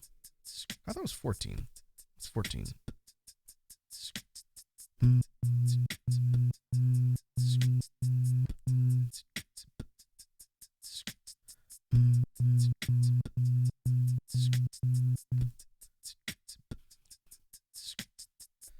Oh, I wonder. I'm going to try this with the guitar to bass and see if this is the effect I was trying to duplicate from what I learned.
All right. Guitar to bass does not make that easier. In fact, it muddies it so much because of the low end it's adding. I don't think I want to do that. Instead, I think I'd want to create a low end, like maybe a low end sequenced synth that repeats over and over again and do the bass line on a separate track. Because I'd be able to take the notes and then do like sustained note bass lines that match up rather than try and mash it into one. So that's good to know. Okay. So let me clear that. We'll put that, see if we can get the sequence notes on another track and then try and add the bass line separately.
All right, let me turn my mic back on.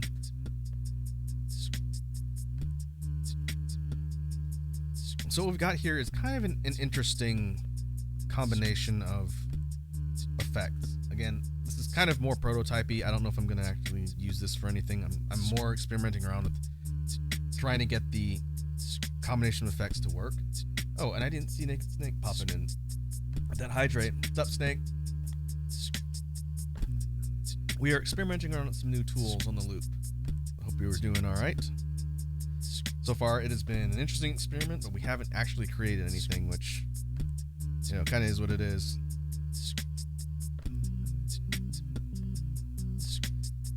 So another thing I can do, and I did mess around with this briefly just to make sure it worked.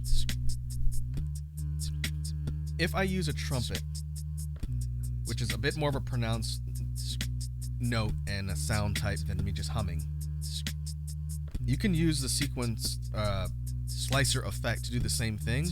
It's a little bit tougher because I'm essentially having to sing notes to do my trumpet, but we could try and see if doing a slightly higher end note with the trumpet and then slicing it up into like a sequence of things can work.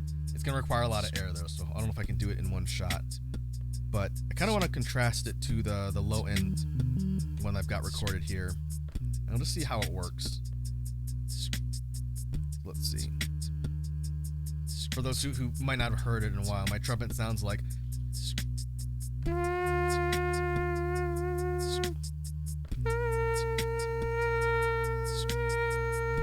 I'm trying to think of the notes. I should probably figure that out before I turn on that effect. Maybe like one octave higher.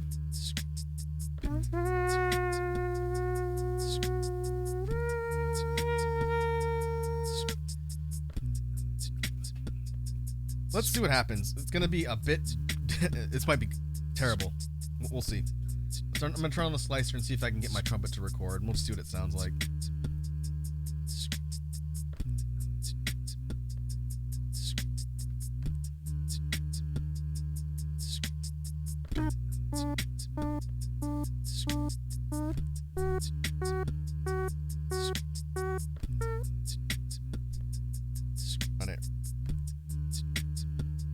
Ran out of air. I think I need to start higher, maybe like a.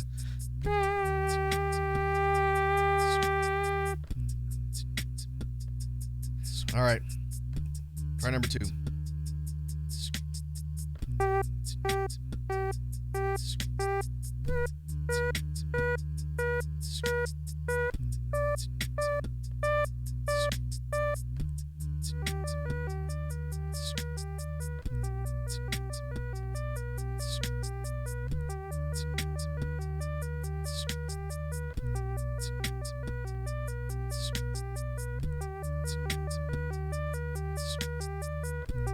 Okay, so that actually, it's not perfect, all right? I can tell the start and stop is not completely synced. But as far as what I was trying to do in recording like a high-end looping thing, it's way more functional than what I've done so far. I can clear this one off. If it was just 1 second cleaner on the loop, so there wasn't a like half measure or half second delay, it's pretty close. It's functional enough that we could probably play around with that a little bit if we reverse it.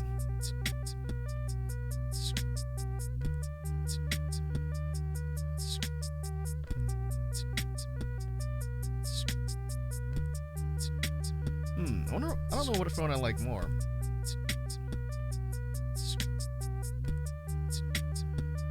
The reverse one actually sounds decent too.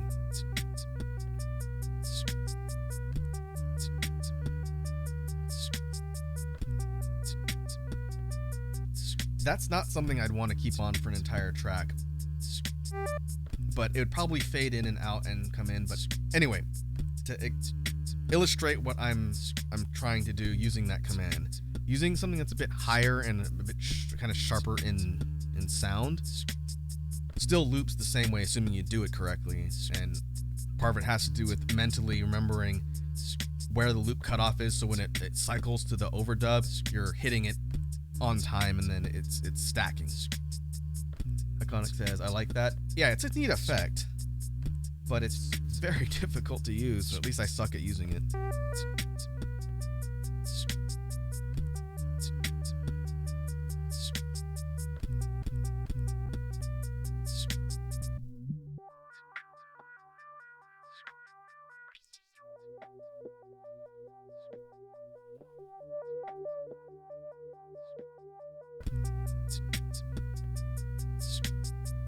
Now, in theory, taking the function of the slicer effect, it doesn't have to be 3 notes. I think I have enough air to do 3 notes at that sort of extension. But in theory, this is me thinking out loud, in theory, you could do an entire run of like 5 notes, I think. Assuming you record, because you overdub infinitely as far as I can tell. There's no limit. So if you keep stepping up the notes, I think you could have that be a looping thing even higher. I haven't tried it. I was gonna try and see if it works that way if I record a shorter amount, because again, I only have so much air to be able to do hummed notes. But if we do, let's try 4 or 5, and I'll see if I can record less instead of quite as long of a measure in the repeat. This will be an experiment.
Interesting.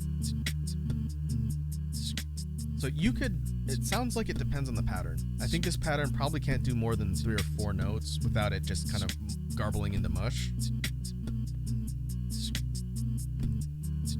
But even though the note progression is a little bit off, it's kind of dissonant here. It does loop cleanly though. And I think I'm getting better at keeping a mental map of where the cutoffs in the loop are. And if I was using a synthesizer, this would probably be easier because I could just hit one note and then hit the loop again and then hit another note, and I wouldn't have to rely solely on air power because I can only do a note as long as I can sing it without taking a breath.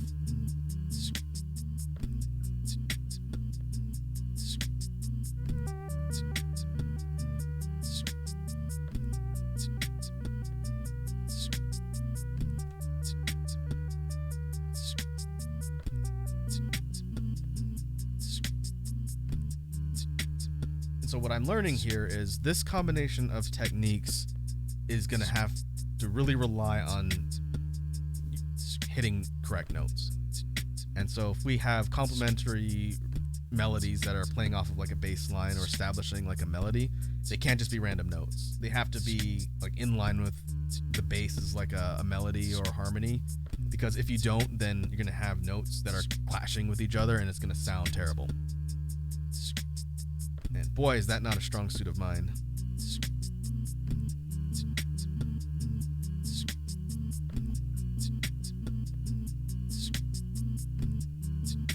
But very fascinating. I'm going to have to mess around with taking the slicer and experimenting with other patterns to see if Like, let's say I wanted to do like a 5-note arpeggiated run that goes up and maybe down. Then maybe one of the other patterns is going to work better for that. And that's going to require a bit more trial and error.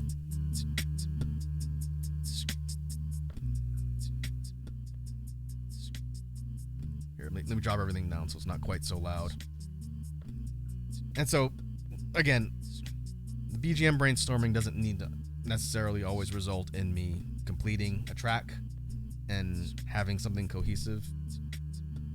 This is a bit more of a preview of, again, 2 very powerful techniques using the loop. I do not have too much of a command of them yet, but I'm going to keep practicing and working with them. And once I feel like I kind of master it, hopefully we can purpose that into something that we can use for our sessions, and then I won't have to spend all this time noodling around and messing with it and stuff like that. And so let me stop this. I'll save my work here. This will be a learning track for me to come back to later. Before we wrap up for today, just to give you folks something that's better than what I just did for the last hour, I want to show off some prototype tracks for stuff coming up, and I do not remember which one is where, so let me jump back a couple on the loop, and I'll have to turn my boosts on since these were synthesizer tracks, but we'll do some previews so you folks can see what's cooking, because again, next release is going to be probably at the end of April if all of my collab stuff pans out on time. We'll see. It's going to be after the trip, though. It'll be after what I'm calling Operation Keep Wazzy from Getting Deported. So let me jump back and see which one I got here.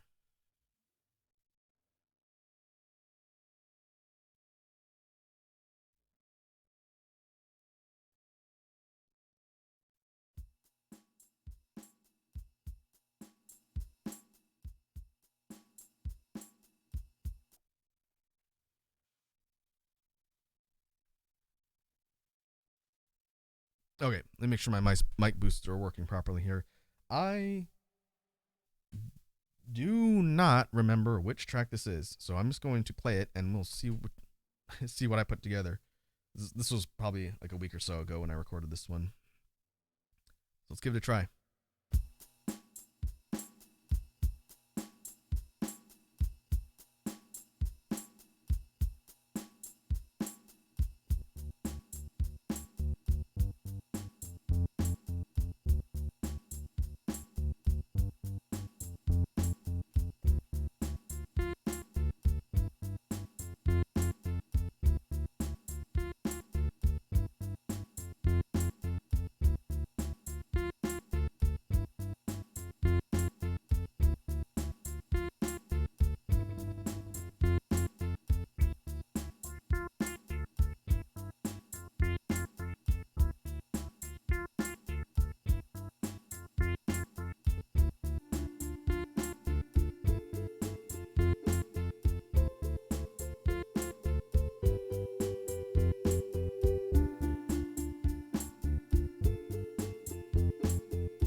All right.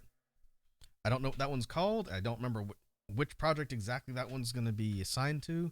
Might not even be part of the spring release. I don't know. but that is one that I'm going to be recording using for something. Seems pretty functional. Actually, let me do this real quick. Before we wrap up, I want to talk through some things. So let me put this back on. I got to go use a little Raku's room real quick. Let me do this. I'm going to let this rock for a minute, and I'll be back in 1 sec.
All right, I've returned. I drank a lot of water today. Paying for it. Okay. Let me scroll back through the rest of the recent tracks and see if I can find another one that is from one of the releases. Let's take a look.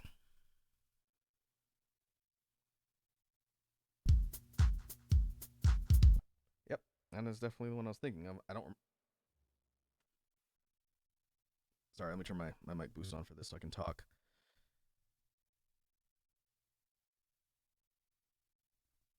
All right, this one is definitely from the spring release, the more up-tempo kind of dance-ish type one, but I don't remember how it's performed because I can't remember the rest of it. So let me try and figure that out.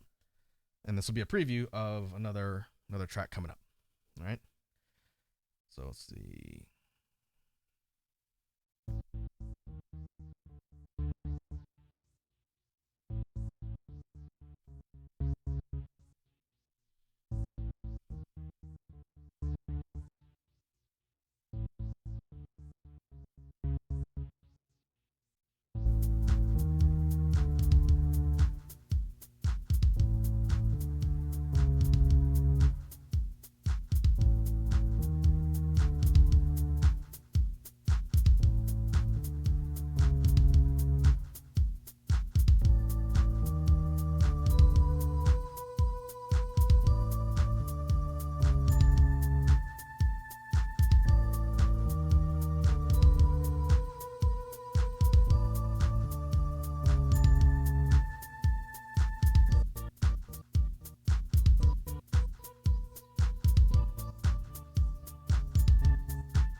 So there's that one. I'm gonna have to go back and listen to the structure that I put together for that one and figure out how I'm gonna record it. But more or less, that's the kind of vibe of that one. It's a little bit darker, but still kind of a bouncy, dance-ish adjacent type of rhythm. Okay, so with that, I think we will call that a jam stream for today. I'm going to have to get on a Homeworld related call in a little bit, but once that is done, I will be jumping over to the Team Toxicure Mega stream to hopefully provide funny voices. So let me set everything up. Let's raid Wazzy and send everyone over there, because I know she's been grinding away since I think this morning. So let's go and spread the love over there, and then I will be jumping on that stream a little bit later, probably within the hour, depending on how long this call takes. So let me go ahead and go to outro. And set up the raid.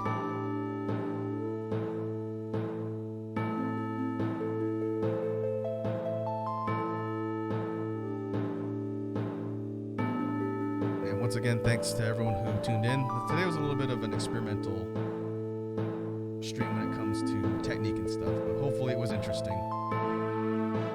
But I need to figure out the schedule. That'll go up on Twitter and Discord, if I remember on time. And we will pick up probably Monday.